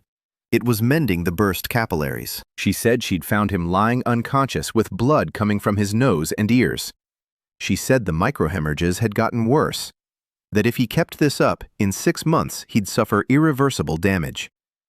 Dan lay there, staring at the sky. 2 moons, 1 white, 1 blue. He said he needed 30, at least. Jia asked why. He didn't answer. She withdrew her hands. She looked at him with that gaze he already knew, quiet, all-seeing. She said that if he needed 30, he shouldn't raise the ceiling but lower the cost. Not to weave 30 heavy spells, but to find a way to make each one easier on the brain. Dan sat up. He looked at her. She was right. He'd been trying to solve the problem with brute force, like a student who crams instead of understanding the structure. How ironic. He taught others about efficiency, yet he himself was making the same mistake. He went back to the attic and began to think. The problem was parallelism. 30 spells at once meant 30 streams of attention. MI wasn't designed for that. Not even with a 1,000-fold increase in efficiency. But what if not simultaneously? What if sequentially? Faster than anyone could notice. Not 30 parallel streams, but 30 actions in 2 seconds, one after another. So fast that to an observer it looks like a single instant. He began to train, every day, 6 hours at a time. Not parallel cascades, sequential. Sequences. 1 spell, reset. The next. Reset. The next. Faster. Even faster. By the end of the 2nd week, he could cast 20 spells in 3 seconds, sequentially, without placing a parallel load on his brain. No nosebleeds. It was slower than a parallel cascade, by 2 or 3 seconds, but it was safe, and that was enough. Jia checked on him every evening. She scanned his head. The capillaries were intact. She didn't smile, but her hands lingered on his temples for a second longer than necessary.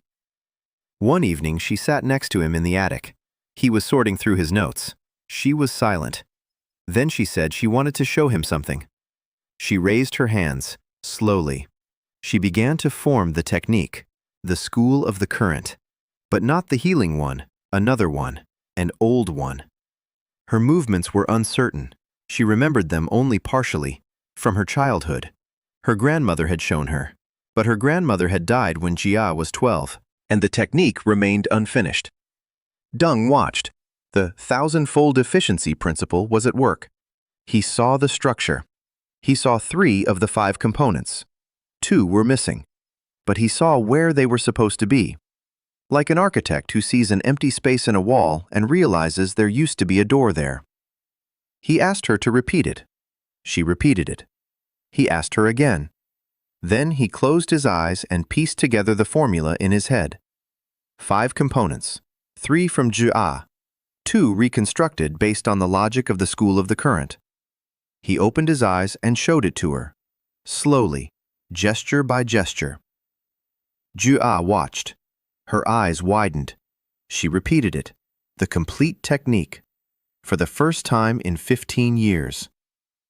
The water in the mug on the table rose, not as a sphere, not as a stream, a figure, a small figure of a woman. An old woman with long hair. Jia looked at the figure, then at her own hands, then at Dan. She said it was her grandmother's technique, a water portrait. The school of the current used it to preserve the memory of the deceased. Every master could create a portrait out of water, a living one. The figure in the mug turned its head. It looked at Jia. It smiled. It wasn't an illusion. It was water that remembered the shape of a face. Jia began to cry, silently. Tears streamed down her cheeks, and she didn't wipe them away. She said he had brought her grandmother back to her. Dan sat beside her, saying nothing. He didn't know what to say when people cried. He didn't know in his past life. He didn't know in this one either. He just sat there, and that was enough. Over the next month, he restored 12 techniques of the school of the current. GA remembered fragments, snippets, half a gesture here, a third of a formula there. Dan pieced them together like a restorer reassembling a vase from shards. His thousandfold efficiency allowed him to see connections that were invisible to others. Every evening they sat in the attic. She demonstrated, he reconstructed. She cried, he remained silent. By the end of the month, GA had mastered techniques that were considered lost. 3 masters of the school of the current were living out their final years in the eastern lands. If GA returned to them with 12 restored techniques, the school would survive. She told him this one night by the campfire as the party was returning from a quest. She said that he had saved an entire school of magic. Dan said it wasn't him, it was her. He had only given her a hint. Gia shook her head. She said he was an idiot. It was the second time someone in the party had called him an idiot. The first was Saidy. It seemed to be a sign of affection. Dan didn't mind. Dan exceeded his cognitive limit at 30 spells and lost consciousness. On Gia's advice, he switched from parallel cascades to sequential sequences, which allowed him to safely cast 20 spells in 3 seconds. He reconstructed 12 lost techniques of the School of the Flow from fragments of Gia's memory. The School of the Flow was saved from extinction. In the 4th month, Caitlin O'Donnell arrived in Quiet Harbor. She didn't just come, she appeared. In the morning, Dan went down to the kitchen and saw a strange woman sitting at the table. Dark hair, sharp cheekbones, green eyes. She was drinking tea from Saidy's mug and flipping through their mat pinned with pins. Saidy stood against the wall with her arms crossed. Her expression was complex. Not anger, not joy. Something in between. Saidy said this was Kate, that they'd known each other for a long time. That Kate was a former Royal Intelligence agent, a deserter, now a tracker and an archer. Kate looked at Dan. She smiled. The smile was sharp as a blade. She said she'd heard of him, that the entire intelligence service had heard of him. The guy who wins fights without even stepping into the arena. She said that Ren Ollister wouldn't back down, that he'd already reported it to the higher-ups, that in a month, 2 at most, it wouldn't be an invitation but a summons, and that she'd come to help because she knew how intelligence worked from the inside. Saidy asked why. Kate finished her tea. She set down her mug. She said she had her own reasons. Saidy didn't ask any further. Kate stayed. She was different, not like the others. Evelyn was the sun. Gia was silence. Min So was a rock. Saidy was steel. Kate was smoke. She appeared and disappeared. She spoke little. When she did speak, every word was precise and often painful. She flirted with everyone, especially with Dan. But it wasn't flirting. It was a wall. Charm as a defense mechanism. Dan saw it. He had studied cognitive avoidance strategies in a past life. Kate used her charm as a shield. She joked so she wouldn't have to be serious. She smiled so she wouldn't show her fear. A week after she arrived, Dan was sitting on the roof of the building at night. He couldn't sleep. He was thinking. A rustle. Kate. She sat down next to him, silently. She looked at the moons. Then she said she knew he wasn't suffering from amnesia, that intelligence had checked him out. No records at any academy, in any city, in any kingdom. A man without a past. Intelligence had decided he was a spy. She had decided he was something else. Dan asked what exactly. Kate said she didn't know, but that she didn't care. She herself was a man without a past. Intelligence had erased her records when they took her at age 12, trained her, broke her down, rebuilt her. She ran away 3 times. The first 2 times, they caught her. The 3rd time, she made it. She didn't say what she did to escape the 3rd time. From the look in her eyes, Dan could tell it had cost her someone. They sat on the roof in silence. 2 moons. The wind. Dan thought she didn't need a word. Not comfort. She needed to know she could leave, that no one would hold her back. The next day, he asked Jia for help. Together, they found a sound suppression spell in the textbook. Simple, basic, useless in combat. Dan modified it, made it his own. Not to suppress the sound around her, but to suppress the sound of a single person. Footsteps, breathing, a heartbeat, complete silence, a ghost of a person. He showed it to Kate. He told her it was for her, so she could leave if she wanted to, and no one would hear her. He wouldn't hold her back. None of them would. Kate stood there looking at him. Her smile faded, for the first time. Her face became open, young, frightened. She said one word. Idiot. Then she turned and went into her room. Dan heard her sit down on the floor behind the closed door. He didn't listen any further. Half an hour later, she came out. Her eyes were red. The smile had returned, but it was different, softer. She sat down at the table. She said she was staying. The 6th month brought the first real trouble. The party took on an A-rank quest, a female wyvern, 3 times larger than usual, a nest with eggs, aggressive, territorial. The reward was 120 silver. The battle was fierce. The queen wyvern was smarter than usual. She didn't fly toward the sound. She circled. She waited. She attacked from blind spots. Saidy took a tail blow to the ribs. 2 broken ribs.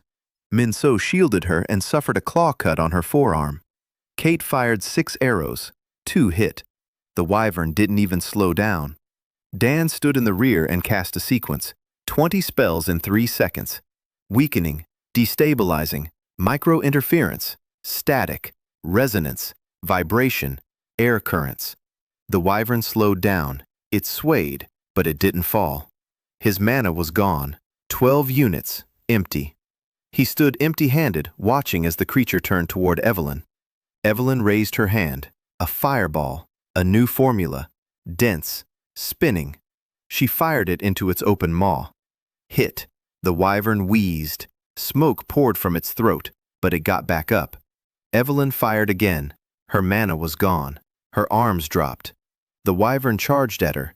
Jia stepped between them. She raised both hands. The school of flow, not healing, combat application. She slowed the wyvern's blood flow, not a human's, a beast's. It was 10 times harder. Jia turned pale. Blood was streaming from her nose. Overload. The wyvern froze for a second. Minso struck. The hammer, fully enchanted, right at the base of the skull. The wyvern collapsed, dead. They stood over the body. Saidy clutched her ribs. Minso held her hand. Jia wiped the blood from under her nose. Evelyn sat on the ground, trembling. Kate counted the remaining arrows. Dan stood with empty hands. Useless. His mana had run out in the middle of the fight. He had given everything he could, and it hadn't been enough. If it hadn't been for Jia, if she hadn't stepped forward, if Minso hadn't struck at that exact moment, Evelyn would be dead.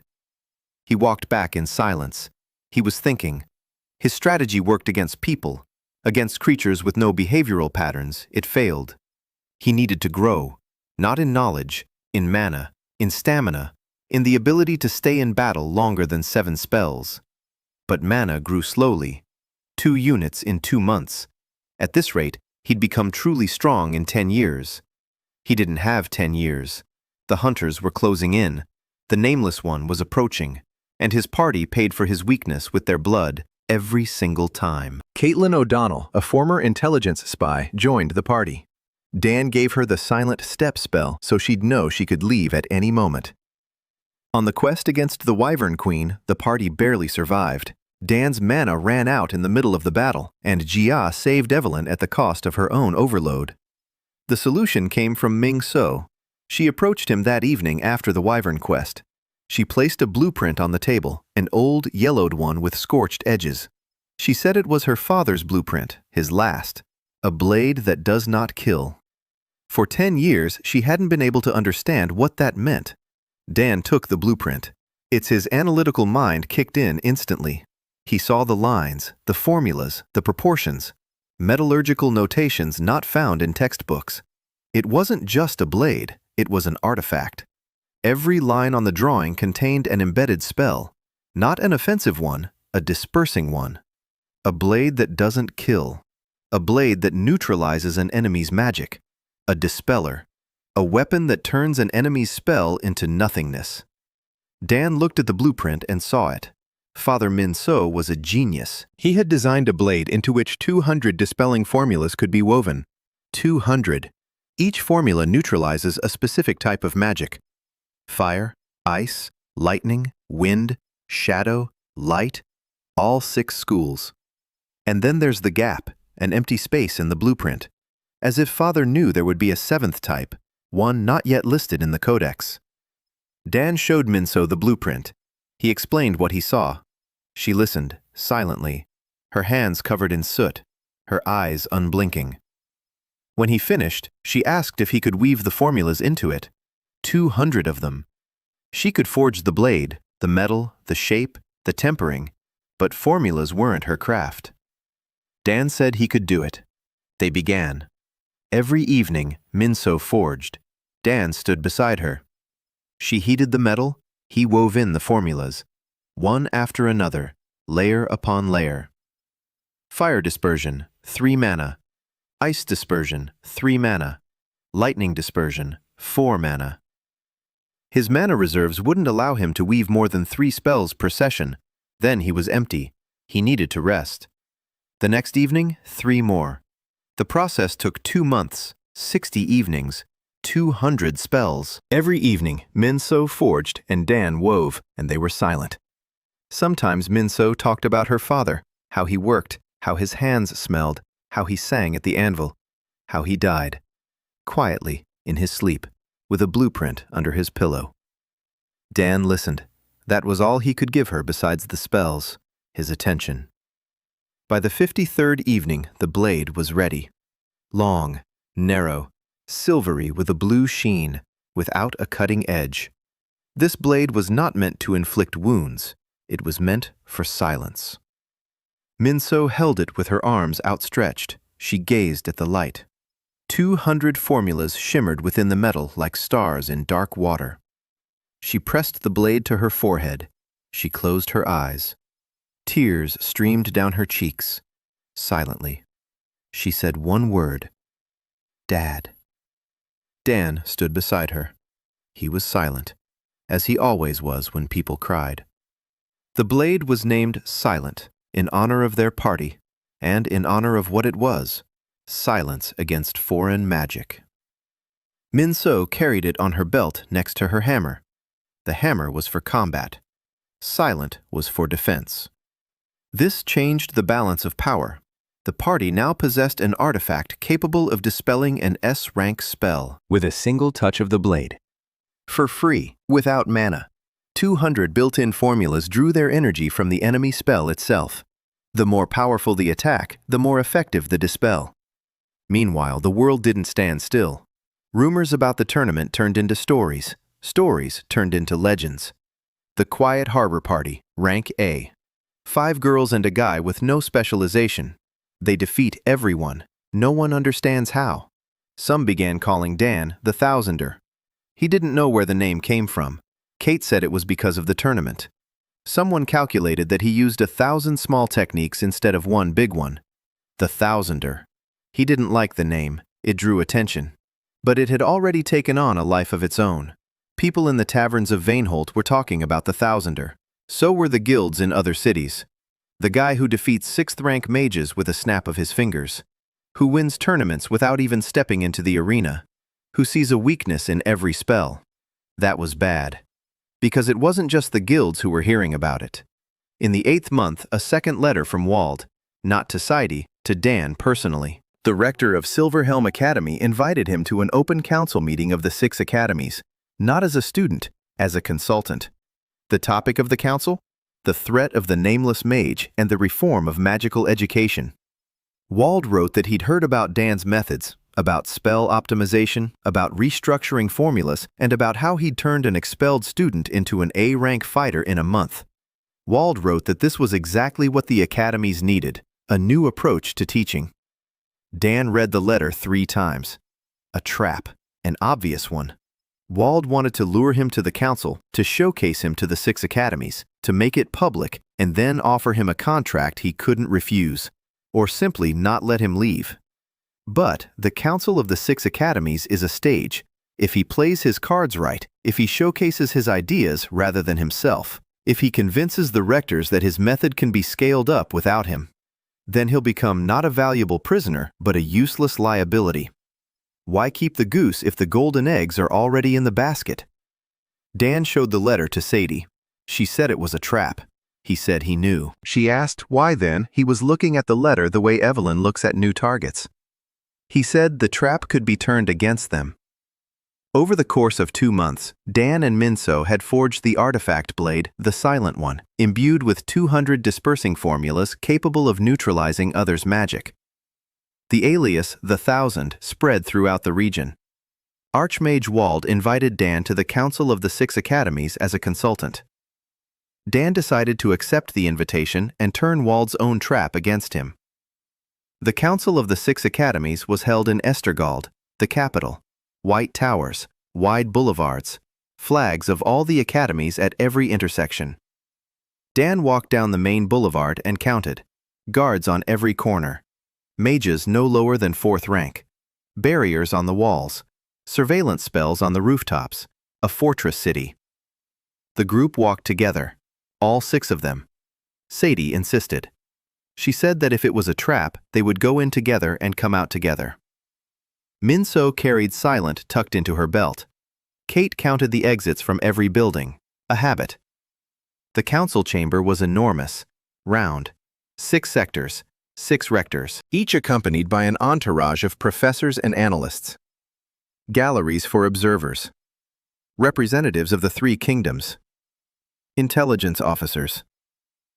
Ren Hollister sat in the 3rd row and didn't smile. Cornelius Wald stood in the center of the hall. Tall, shoulder-length gray hair, a robe with gold embroidery. The rector's voice was soft and deep, the voice of a man accustomed to being listened to. He opened the council meeting. He spoke of the nameless mage, of the 3 missing squads, of how traditional magic was powerless against improvisation, of how new methods were needed, new approaches, new people. Then he looked at Dan. He introduced him. A young analytical mage, the developer of a spell optimization method, the man who turned a B-rank team into A+ tournament champions. He invited him to the podium. Dan stood up. He walked across the hall. 300 pairs of eyes. Rectors, professors, generals, spies. Everyone was watching the young man in a gray robe without a single insignia. He stood behind the podium. He looked at Wald. Wald was smiling, waiting. He expected Dan to demonstrate his method, in person, to perform a series of feats, to dazzle with tricks, to make himself indispensable. Dan opened his mouth and began to speak, not about himself, about the system. He said that Ayrton's magical education was based on a 200-year-old model. The model assumes that a student spends years cramming a single spell, that mastery equals repetition, that narrow specialization is a virtue. He said that this isn't an education, it's an assembly line. It produces specialists who know one thing and understand nothing else. A fire mage who doesn't understand how ice works. An ice mage who doesn't understand the structure of wind. Everyone sees their own box. No one sees the room. He said that the nameless mage is invincible for that very reason. He wasn't taught inside a box. He sees the whole room. He improvises because he understands principles, not formulas.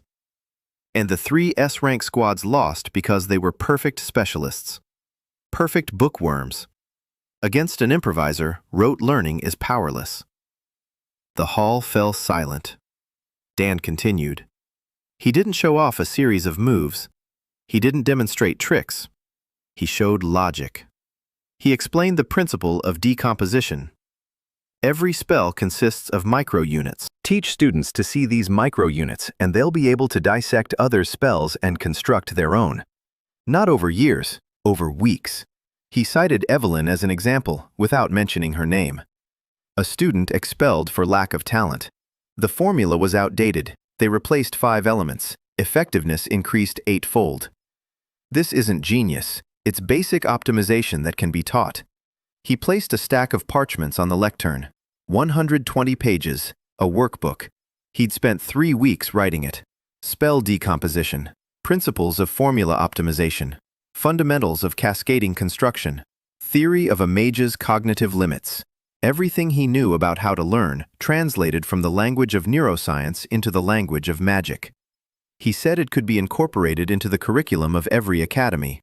Without him, he isn't needed. The method is needed. The book is needed. The man is not. Wald stopped smiling. Dan looked at him, straight on, quietly. Wald had expected a star he could cage. He got a textbook anyone could print. Dan stepped down from the podium. The hall was silent. Then one of the rectors clapped. Another. A third. Not all of them, but enough. Wald stood with a stony face. He had lost. Publicly. His trap had backfired. Dan had given away his knowledge for free. Now there was no point in kidnapping him. Everything he could offer was already on the table. As Dan was leaving the hall, Wald caught up to him. He stood beside him, quietly. He said it had been clever, very clever, but that Dan was mistaken if he thought this was the end, that the Nameless One wouldn't stop, and that the manual wouldn't be enough. They needed someone who could see what Dan saw, in real time, in the heat of battle, and that sooner or later Dan would realize that. Dan looked at Wald. He said that was possible, but today wasn't that day. Wald nodded. He left. Saidy was waiting by the exit. She'd heard everything. She said he'd just declared war on the most powerful person in the magical world. Dan said no. He'd just given away a test for free. Saidy didn't smile, but there was something new in her eyes, a different kind of respect. Not for magic, for courage. They left Estergal that same evening. As they were leaving the city, Kate turned around. She said they were being followed. 2 people, one from intelligence, one from the Black Guild. A third in the shadows, a Silverhelm cloak. 3 hunters. Everyone was in place. Dan walked on without looking back. The game continued, but the pieces had changed. He was no longer a pawn. He had become a player. 1 year and 7 months after the transfer. Night. An open field east of Cravenhall. 2 moons in the sky, white and blue. The grass was wet with dew. The air smelled of iron and wet earth and something sweet that Dan couldn't quite place. Maybe flowers, maybe magic. In this world, they sometimes smelled the same. Dan stood alone. A gray cloak. No rank, no weapons. Hands in his pockets. His right hand clutched a scrap of parchment. That very one. Whoever finds this book is already dead, or will be soon. He'd been carrying it with him for a year and a half, as a reminder, as a question with no answer. Today, the answer would come on its own. He sent the group on ahead. He told them he was going to scout the Eastern Road, to check out the rumors about patrols returning with no memory of what happened. He lied. Saidy looked at him with that look that meant she didn't believe him. But she didn't stop him.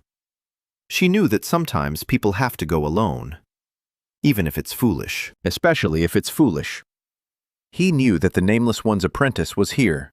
Kate had intercepted an intelligence report 3 days ago. It was encrypted. She decrypted it in an hour. Her skills don't rust. The apprentice was moving west, alone, wiping out intelligence patrols, not killing them, erasing their memories. Every patrol returned intact but empty. They remembered neither faces nor spells. A clean wipe. Magic not found in the codex. It never was. Dan stood and waited. He counted the seconds. He counted his heartbeats. He listened to the wind. He thought about what had brought him here. Not to this field, to this world. A teapot, An extension cord, a spark, darkness, and then the grass, wet and cold, the book nearby, silver braids above him, the system's voice in his head. A thousandfold increase in efficiency. In a year and a half, he'd learned more than 400 spells. He'd transcribed dozens of formulas. He forged an artifact. He revived a dying school of magic. He won the tournament. He humiliated the Academy's rector before the Council of Six. He earned a name, the Thousander. And all this time, he'd been piecing together others' work. Assembling puzzles from ready-made pieces, smarter than the others, faster than the others, but using others' pieces. Today he'll find out if that's enough. He emerged from the darkness. He didn't walk out. He appeared, as if the darkness had parted and let him out. Young, an ageless face, maybe 20, maybe 30. Dark eyes, calm, like water in a deep well. A black robe without insignia, nothing in his hands, nothing on his feet, barefoot. He walked across the wet grass, and they didn't get crushed under his footsteps. He stopped 20 paces away, looked at Dan, and smiled. Said he'd been waiting, that the teacher had spoken of him, of the vessel, of the one who learns faster than anyone else but doesn't understand why. Dan didn't move, hands in his pockets, his right hand still on the parchment. He asked what vessel meant. The student tilted his head like a bird examining a worm. He said that Dan knew, or would soon find out, and that the teacher wanted to test whether the vessel was ready or still empty. The student raised his hand, slowly, like a conductor before the first note. Magic surged forth. Not from the codex, not from a textbook, not from any book Dan had read in the past year and a half, and he'd read hundreds. A new spell, created right now, at this very moment, on this field, for this battle. The air in front of the apprentice condensed into a blade. Not a wind blade, not icy, not from any school. Something entirely different. Dan watched. The thousandfold efficiency was at work. His brain was breaking the spell down into its components, automatically, just as he breathed. But what he saw was impossible. The spell lacked basic components. No micro-units from any known schools. It was magic built from scratch, from principles not found in the Great Codex. As if someone had composed a symphony using notes that don't exist on the keyboard. The blade flew toward Dan, fast, silently. He dodged it, barely. The blade whizzed past his ear, just a centimeter away. Heat, or cold, he couldn't tell. Both at the same time. A sequence. 20 spells in 3 seconds. Everything he'd been practicing for months. Static on the grass. The earth vibrating. A rush of air. A spark. Resonance. Moisture slowing down. A microflash. Sonic interference. 20 strikes. Each one precise. Each hitting its target. Balance. Hearing. Sight. Reflexes. Concentration. The apprentice didn't flinch. Dan's spells reached him and vanished. Dissolved. Like raindrops in the ocean. The apprentice didn't even defend himself. Dan's magic simply ceased to exist upon contact with him, as if reality around the apprentice followed different laws. The apprentice raised his other hand. A new spell. A different one. Completely different. The ground beneath Dan's feet grew soft. Not quicksand. Something alive. The earth was pulling him down. Not by gravity, by desire. As if the soil wanted to swallow him whole. Dan lunged to the side. He broke free. His boots remained in the ground. Bare feet on wet grass.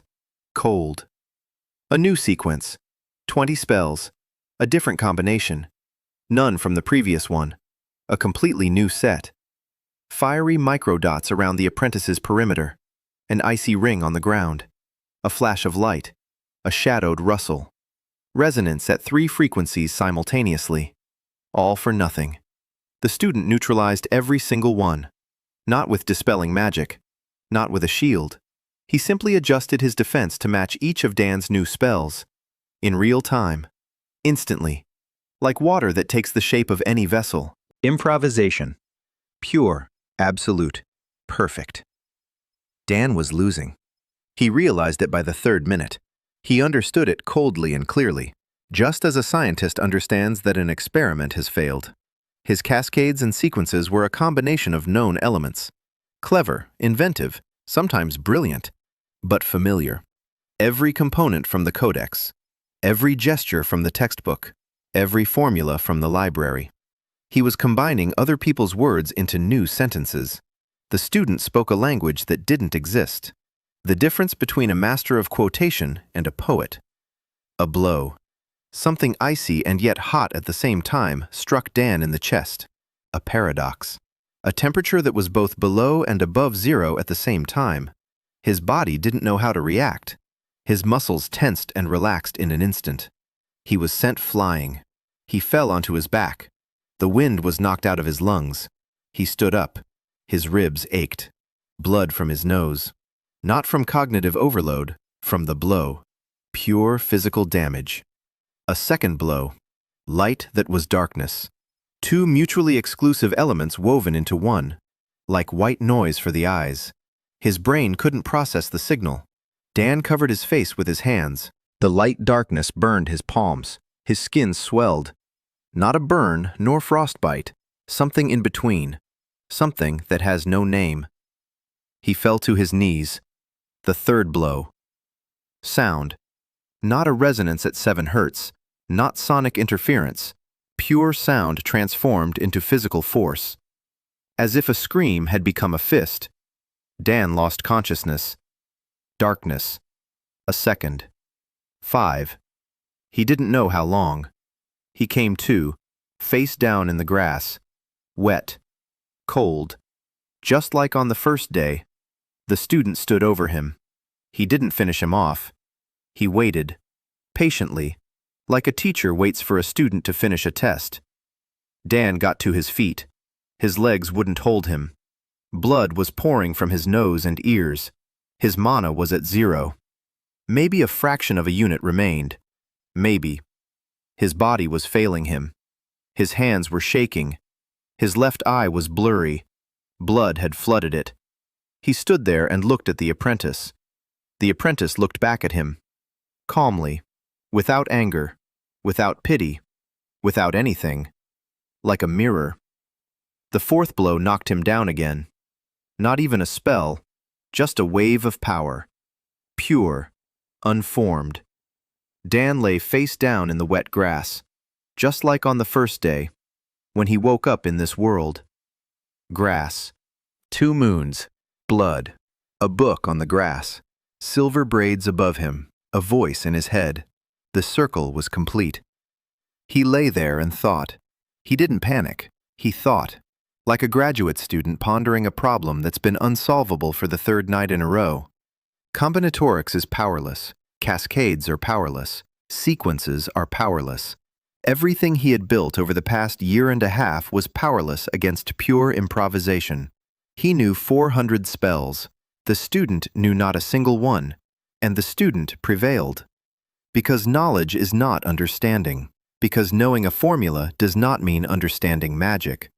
Because piecing together 1,000 foreign details does not mean being able to create a single one of your own. Dan lay in the grass and thought back on his dissertation, the one he never finished. Motor learning, conscious practice, the 4 stages of skill acquisition. First, unconscious incompetence. A person doesn't know what they can't do. The second day in this world. Third, conscious competence. A person knows how to do it, but thinks about every step.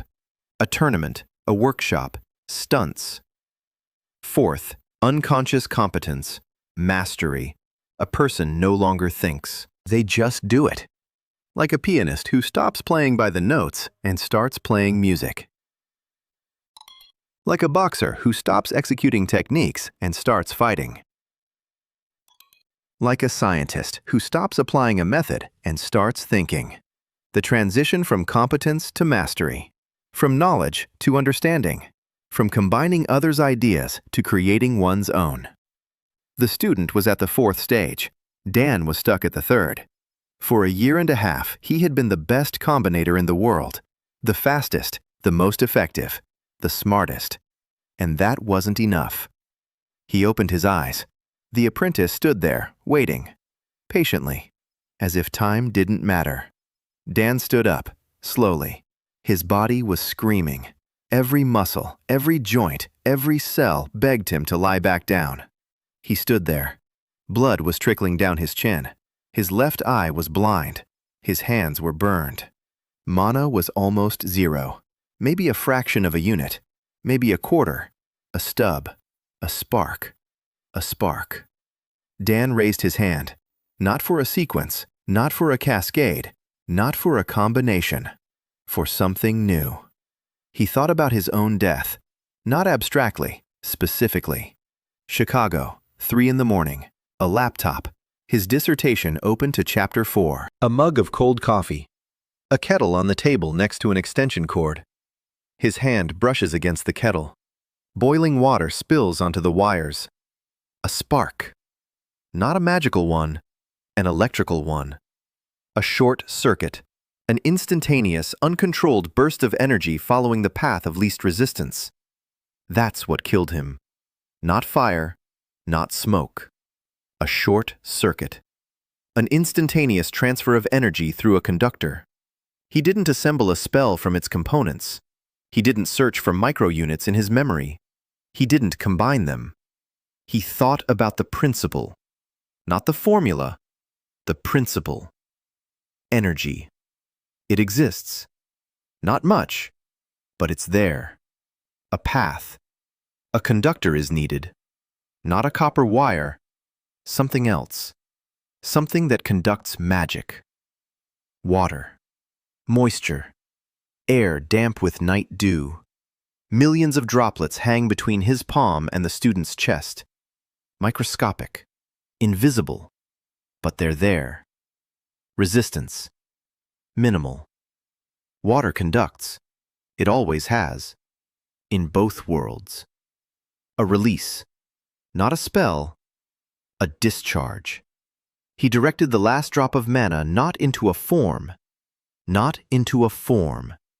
Not into a gesture, nor a pattern, nor a structure. Into space. Into the air. Into the water molecule suspended in the night mist between two people standing face to face on a wet field beneath 2 moons. He found the path of least resistance. A thin thread of moisture from his palm to the student's chest. A chain of 1,000,000 droplets. A conductor. And he sent everything that remained through it. Not fire, not ice, not light, not shadow, not wind, not earth. Nothing from the 6 schools, nothing from the Great Codex, nothing from the 400 spells in his head.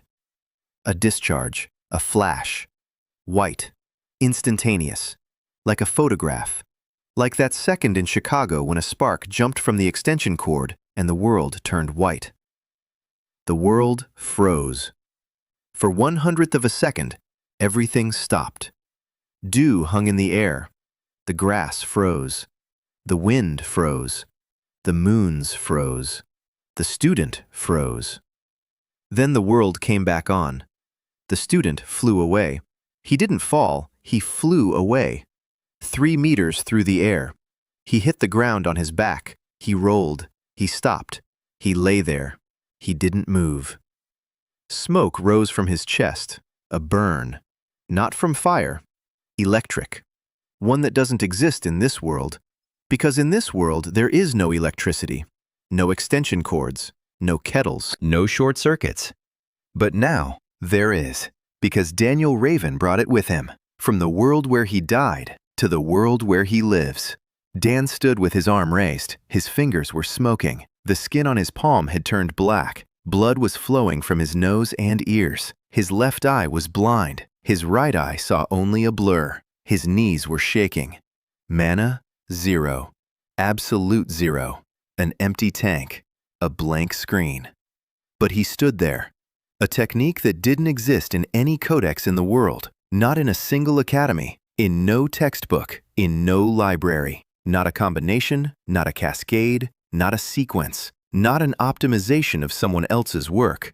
His own. Daniel Raven's first and only original spell. Born not from a book, from death, from the memory of boiling water spilling onto wires. He called it the silence of the kettle, because the kettle killed him, and the kettle gave him life. The apprentice rose. Slowly. His black robe was steaming. The burn on his chest was the size of a palm. Red, not fatal, but deep. He had been lying down, for the first time in the entire fight. For the first time in 17 minutes. He stood up. He looked at Dan. Without anger, without pain. Without even surprise. With something resembling recognition. As if he had seen in Dan something he had been looking for, or something he had been told to look for. He nodded. Slowly. He said the teacher would be pleased. He said the vessel wasn't empty, that the vessel had begun to fill with itself. Then he turned away and walked away. He didn't vanish into the darkness. He just walked away, step by step, bare feet on the wet grass, until he became a silhouette, until the silhouette became a shadow, until the shadow became nothing. Dan stood there. His legs gave way. He fell to his knees. His hands fell onto the grass. Wet, cold, just like on the first day. He knelt there and breathed. Every breath hurt. His ribs, his lungs, his throat, everything hurt. But he breathed. The sky above the field flashed. 2 flashes of lightning, at the same time. One white, one blue. Like moons. A mirror image of the sky in the sky. On a hill a kilometer from the field stood a silhouette. A man in a long robe. His hood pulled down over his face. His face was hidden. But Dan knew who it was. He knew with the same certainty with which he knew the structure of spells. Not through logic, through something deeper. The nameless mage, the man who 20 years ago created the ritual, who had been searching for a vessel, who had found Dan, who had been waiting. 20 years. He stood on the hill and watched. The wind ruffled his robe. 2 moons shone behind him. He was a silhouette against the sky. And he did something that, according to his apprentice, he hadn't done in 20 years. He smiled. Dan didn't see the smile. The distance was too great. His eyes were too bloodshot. But he could feel it. The way you feel the warmth of a fire through a wall. The way you feel someone's gaze on the back of your neck. The way you sense that rain is about to fall a minute before the first drop. The nameless one said one word. Dan didn't hear it. A kilometer. The wind. Blood in his ears. But he read it on his lips. The thousandfold efficiency worked even now, even with one half-blind eye. One word. It worked. Then the nameless one turned around and left, over the hill, into the darkness. He vanished into the night just as his student had a minute earlier. Dan knelt in the wet grass, alone, with blood on his face, with burned hands, with his mana depleted, with a battered body, with his first self-cast spell etched in his memory, and with a realization colder than the night wind. He wasn't an outsider who'd received a gift. He was the result. A product. 20 years ago, the Nameless One created a ritual. The ritual required a vessel, a soul from a world without magic. Pure, unburdened, without habits, without constraints, capable of learning from scratch. Dan is that vessel. His death in Chicago was no accident. A novice, an extension, a spark. 3 o'clock in the morning, the moment the worlds intersected. The Nameless One had been waiting for this moment. 20 years. Scanning the world without magic, searching for an entry point. He found it. Dan died exactly when he needed to, exactly where he needed to. A coincidence that wasn't a coincidence. It never was. He knelt there, feeling the weight of this knowledge, heavier than any blow from a student. His entire new life had been planned. Not a coincidence, not luck, not a miracle. An experiment. And he was the test subject. A note in his pocket. Whoever finds this book is already dead or will be soon. Not a threat, a statement of fact. He was dead before he found the book. The book was part of the plan. Basic forms of water for a freshman, so the vessel would begin to fill. And the note, so the vessel would know they'd come for him. But, the nameless one smiled. It worked. It wasn't the ritual that worked. It was Dan, his spell, the novice's silence, his own. Not from the codex, not from a combination, his own. The nameless one had been waiting for this. Not an obedient vessel, not a perfect student. An heir. Someone who could create magic from scratch, just like himself. Lights on the horizon. Dan turned his head. It hurt. His neck could barely move, but he turned. Lanterns. 5 lanterns. Yellow. Warm. They were moving toward him. Fast. Not running. Faster than running. The group. They'd come.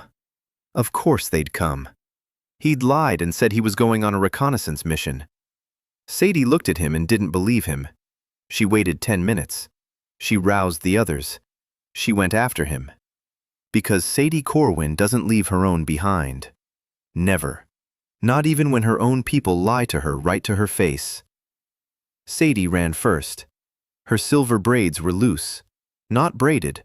Not tied back. Loose.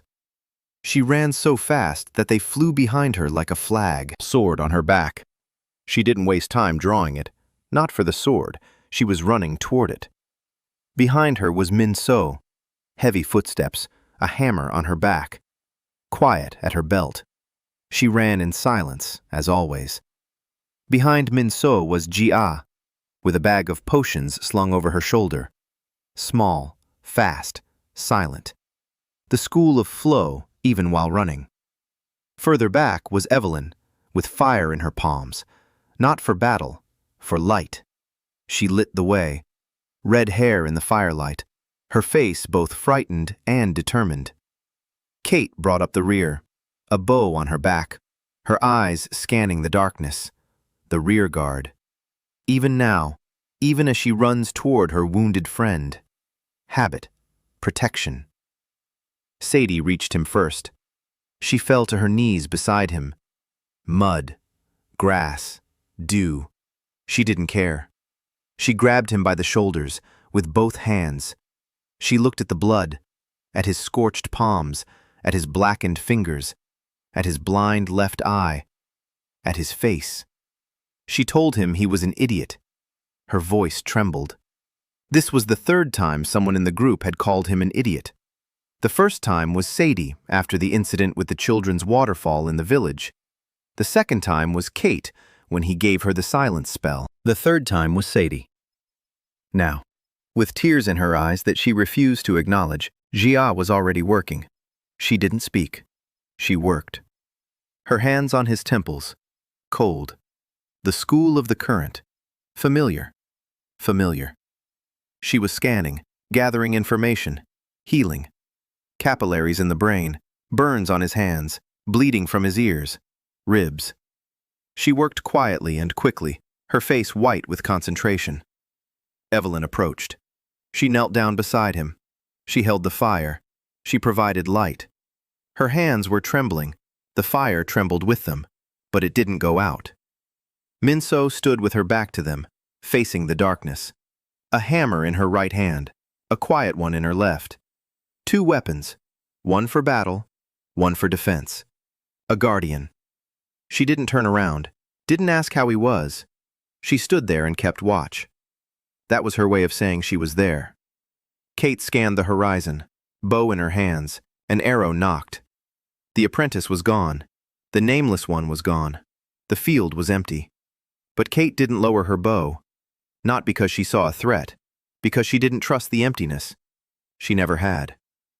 Dan sat on the ground. Saidy was holding his hand. tightly, like someone afraid to let go. Like someone who had already lost someone once and sworn never to lose anyone again. He looked at her silver braids, at her gray eyes, at the face he'd known for a year and a half, the face that was the first thing he'd ever seen in this world. And he said he was ready to answer that question, the one she'd promised to ask. In the stands at the arena in Cravenhall, when she said she knew he didn't have amnesia, and that one day she'd ask, and that she wanted the truth. Saidy froze. Her grip tightened. He told her. Everything. From the beginning. Chicago. College. His dissertation. 3 in the morning. A kettle. Boiling water. An extension cord. A spark. Death. Darkness. Weed.